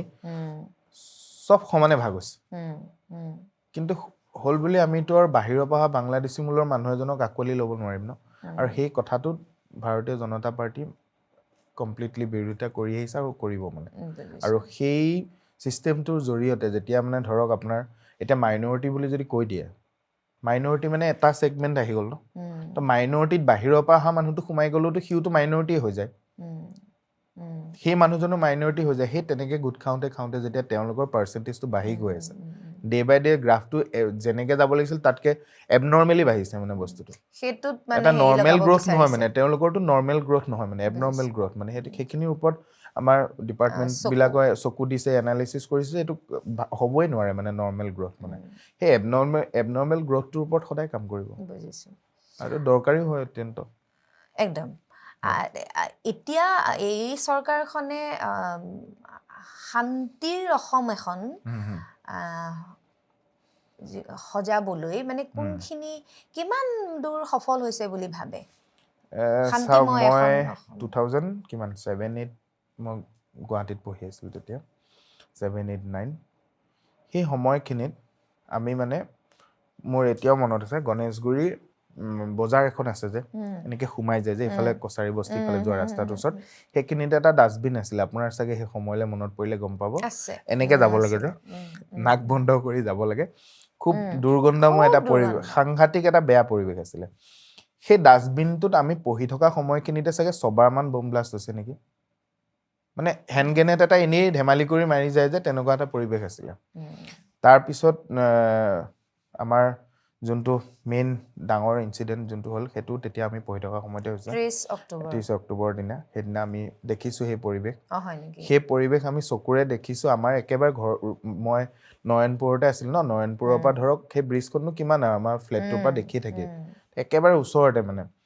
সেই কঁপি গৈছে ইনচিডেণ্টটো আৰু। ঘৰটোতো হিলি গৈছে আমাৰ কলেজ টাইম আছিলে সেয়াটো তাৰপিছত আমি বাহিৰলৈ ওলাব নোৱাৰা এটা পৰিৱেশ কাৰফিউ লাগিছে গোটেই ওপৰ চাদৰ ওপৰলৈ দৌৰি গৈ চাইছোঁ একদম ক'লা ধোঁৱা হৈ আছে তাৰপিছত আমি ওলাই গৈছোঁ পুলিচে খেদিছে তাৰ পৰা সেই মানুহ চানুহ মানে সেই ধৰণৰ সেই ছবিটো দেখিছোঁ মানে একদম চকুৰে দেখিছোঁ মানে তাৰ পিছত মানে তাৰ দুদিন পিছত সেই পৰিৱেশটো দুদিন তিনিদিনৰ পিছৰ পৰিৱেশকেইটাও ৰেগুলাৰ দেখিছোঁ কাৰণ একেবাৰে মোৰ ওচৰত ন নয়নপুৰ আৰু একেবাৰে গণেশগুৰি ব্ৰিজখন কিমাননো ডিফাৰেঞ্চ আপোনাৰ সেই পৰিৱেশৰ আজি পৰিৱেশৰ মাজত সেইটো মানে এটা অদ্ভুত এটা পৰিৱৰ্তন আমাৰ ধেমাজি ব্লাষ্ট হওঁতে NCC কৰি আছিলোঁ তেতিয়া মই আমাৰ স্কুল কলেজৰ পৰা গৈছিলে নৰ্থ লখিমপুৰ কলেজত আছিলোঁ তেতিয়া মই তো সেইবিলাক পৰিৱেশ আজিৰ তাৰিখত ভাবিব নোৱাৰে মানে আপুনি এটা বস্তু চাবচোন আপোনাৰ মনত পৰিব মা দেউতাই চাগে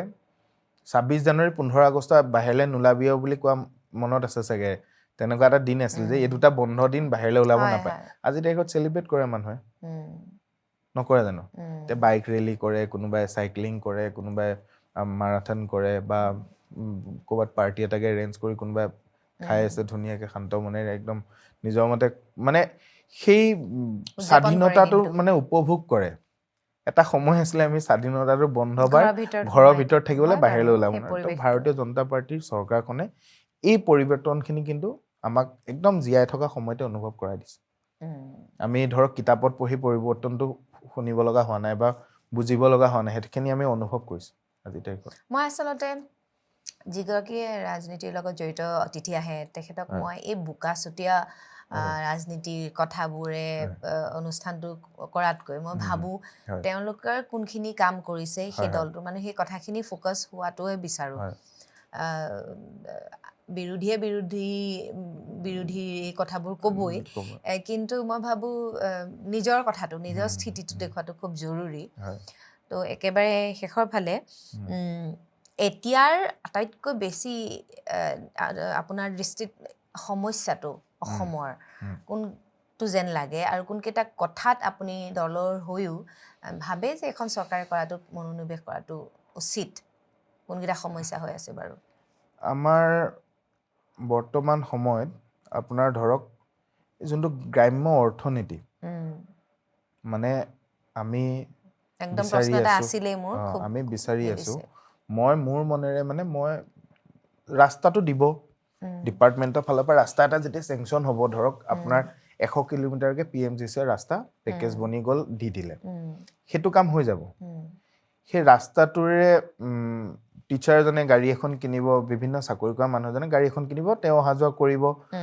কিছুমান মানুহটো খোজকাঢ়ি টমটমতো যাব কিছুমান মানুহ চাইকেল লৈ অহা যোৱা কৰিব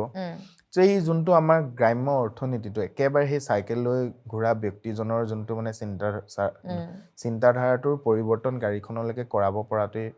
আজিৰ তাৰিখত এটা অত্যন্ত দৰকাৰী কাম আছে বাকীখিনি ধৰক হেল্থ ছেক্টৰত ভাল মিনিষ্টাৰ এজন পাব তেওঁ কাম কৰিব PWDত ভাল মিনিষ্টাৰ এজন পাব এইখন গভৰ্ণমেণ্টৰ সময়ত ধৰক কোনেও নিজৰ ইচ্ছা মতে উল্টা পুল্টাটো কৰি থাকিব পৰা আমি দেখা নাই মানে নোৱাৰিব সেইটো গতিকে শাসন ব্যৱস্থাটো যিহেতু ভাল হৈছে শাসন ব্যৱস্থাটো ভাল হোৱাৰ লগে লগে ডিপাৰ্টমেণ্টসমূহ ভাল ধৰণে চলিব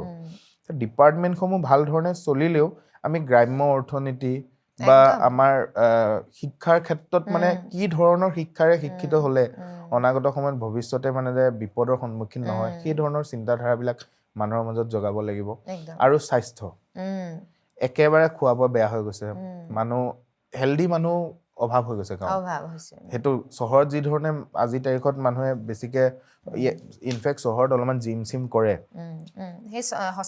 সচেতনতাটো আহিছে আৰু আমাৰ গাঁওবিলাকৰ ক্ষেত্ৰত কিন্তু এটা ধৰক এনেকুৱা ধৰণৰ এতিয়া অকণমান সেই মোবাইল গেমিং চেমিংবিলাক আহি গৈছে আগতে আমিতো পথাৰতে খেলি আছিলোঁ এতিয়াও ইনফেক্ট মই যেতিয়াই ফ্ৰী পাওঁ মই ক্ৰিকেট খেলোঁ ভলীবল খেলোঁ বেডমিণ্টন খেলোঁ মোৰ প্ৰায়বিলাক খেলৰ লগত জড়িত থাকোঁ মই ফ্ৰী পালেই খেলোঁ যিমান মানে চেষ্টা কৰি অকণমান সময় উলিয়াই হ'লেও মই খেলোঁ এতিয়া কথাটো এনেকুৱা ধৰণৰ ধৰক সেই কালচাৰটো ডেভেলপ হৈ গৈ আছে মোবাইলত গেমিংটো মানে গম পাইছো মোবাইল গেমিংটো ডেভেলপ হৈ গৈ আছে আমাৰ পথাৰৰ খেলটো নাইকিয়া হৈ গ'ল আগতে আমি নৰাটো ধান কাটি যে নিলে নৰা শুকাবলৈ নাপায় নৰা জ্বলাই মেলি হ'লেও আমি ফিল্ড এখন উলিয়ালে খেলো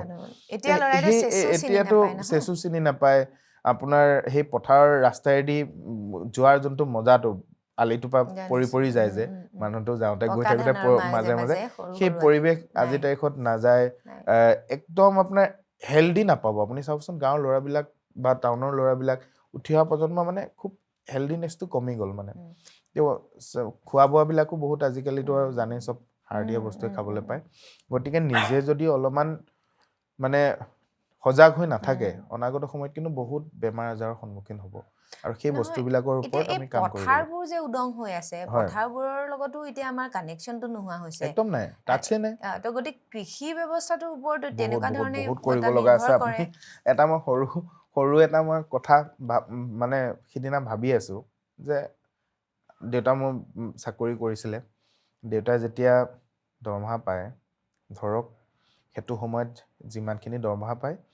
কোনো প্ৰতিটো মাহততো আমাক কাপোৰ কিনি নিদিয়ে না মাক দিয়ে না দেউতা নিজে লয় না আমাক দিয়ে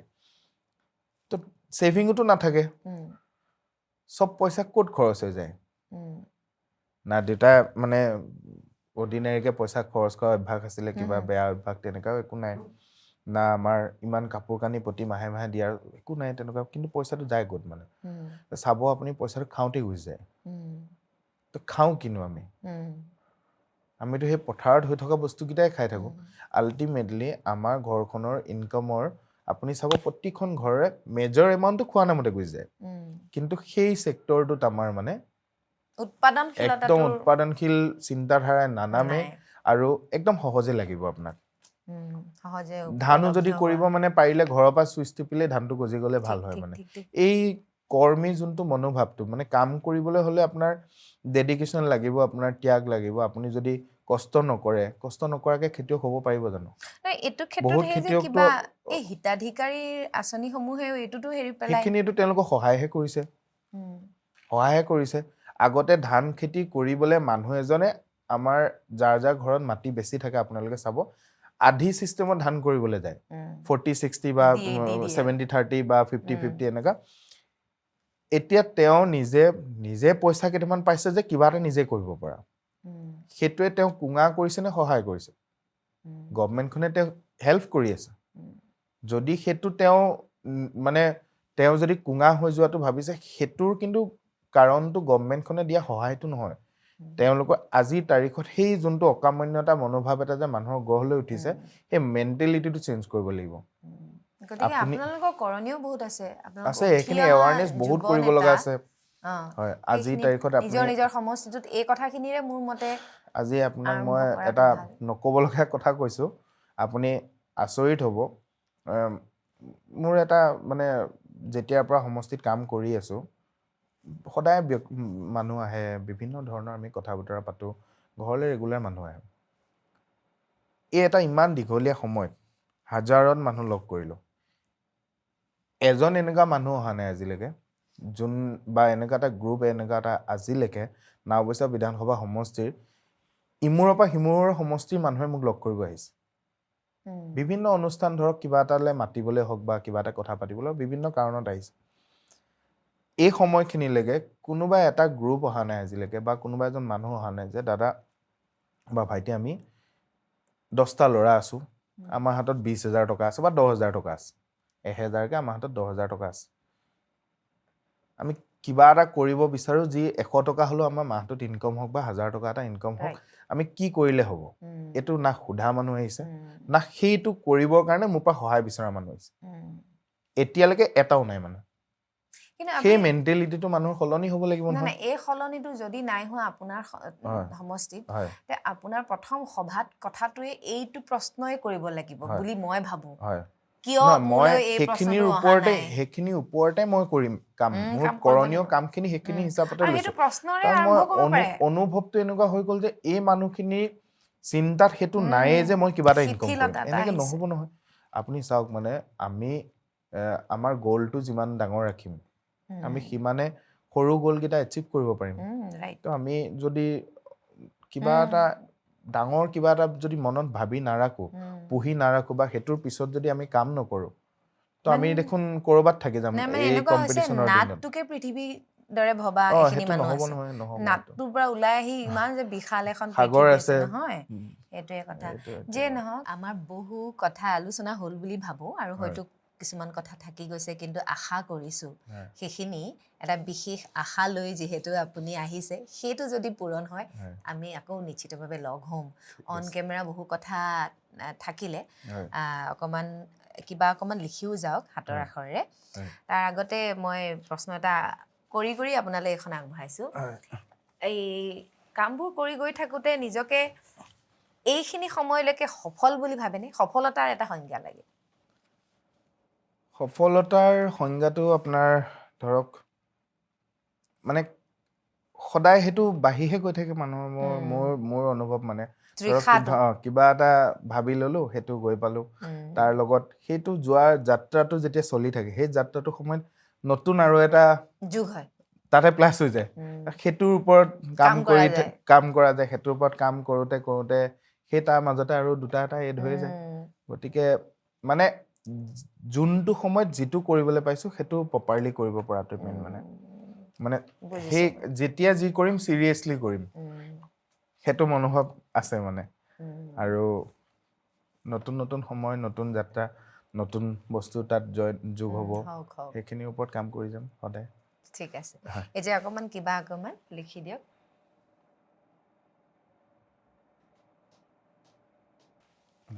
অশেষ ধন্যবাদ মই পঢ়িম এয়া মৰমেৰে আদৰিলো আৰু ইমান দূৰৰ পৰা আমাৰ অতিথি হ'বলৈ এইকণ মানে মই মৰম দিছো সেয়া বাবে দেই এইখিনি থাকক আৰু এটা শুভকামনাও গতিকে অহাৰ পৰত যিখিনি অনুভৱ লৈ আহিছিল সেয়া বাৰু আমাৰ আগত ক'লে যোৱাৰ পৰত কি অনুভৱ লৈ যাব লৈছে খুব ভাল লগা সময় অলপ পাৰ হ'ল আৰু আপোনাৰ লগত কথা পতা এই আমাৰ গোটেই যাত্ৰাটোৰ এই সময়খিনি মোৰ সদায় মনত থাকিব আৰু আপোনাৰ এই ধৰণৰ মানে যোগাত্মক সমাজখনৰ হৈ কিবা এটা যাত্ৰাৰ থ্ৰুৱেদি মানে মানুহৰ লগত যি মানুহৰ কাৰণে আগবঢ়াই নিয়া কিবা এটা ইচ্ছা যি আছে আপোনাৰ ভাল কথা বতৰাবিলাক ৰাইজে আপোনাৰ পৰা পাব বুলি ভাবোঁ আৰু ময়ো আপোনাৰ যাত্ৰাত সহযাত্ৰী হৈ ভাল লাগিলে অংশীদাৰ হৈ ভাল লাগিলে মোৰো ভাল লাগিলে আকৌ লগ পাম আপোনাক হয় যুৱ নেতা হিচাপে অকণমান দৃষ্টিভংগীটো বিভিন্ন দিশত সেইখিনি অলপ যোগাত্মক ভাল লাগিলে আৰু সেই উদ্যমেৰে আগবাঢ়ি যোৱাটো বিচাৰোঁ আৰু এবাৰ আহিলে এইখন আসন যেতিয়া শুৱনি কৰিব আহিব তেতিয়া বিধায়কৰ ৰূপত দেখা পাম বুলি আশা কৰিলোঁ আৰু তাৰ বাবে এয়া শুভকামনা অশেষ ধন্যবাদ অনুষ্ঠানটো ইয়াতে সামৰিব বিচাৰিছোঁ আৰু আমাৰ সহযাত্ৰীসকলেও জনাব যদিও পলিটিকেল কণ্টেণ্ট বুলি ক'লেই আপোনালোকে ক্লিক কৰিবলৈ নিবিচাৰে তথাপি কেতিয়াবা বহু কথা হয়তো ভাল লগা কথা ইয়াতো সোমাই থাকে কাৰণ এয়া সমাজনীতিৰে ৰাজনীতিটোৰ এটা অংশ গতিকে আকৌ আহিম এটি নতুন খণ্ডলৈ তেতিয়ালৈকে আপোনালোক সকলোবোৰ কুশলে থাকক হাঁহি থাকক ষ্টে টিউন যাত্ৰা উইনাইছিং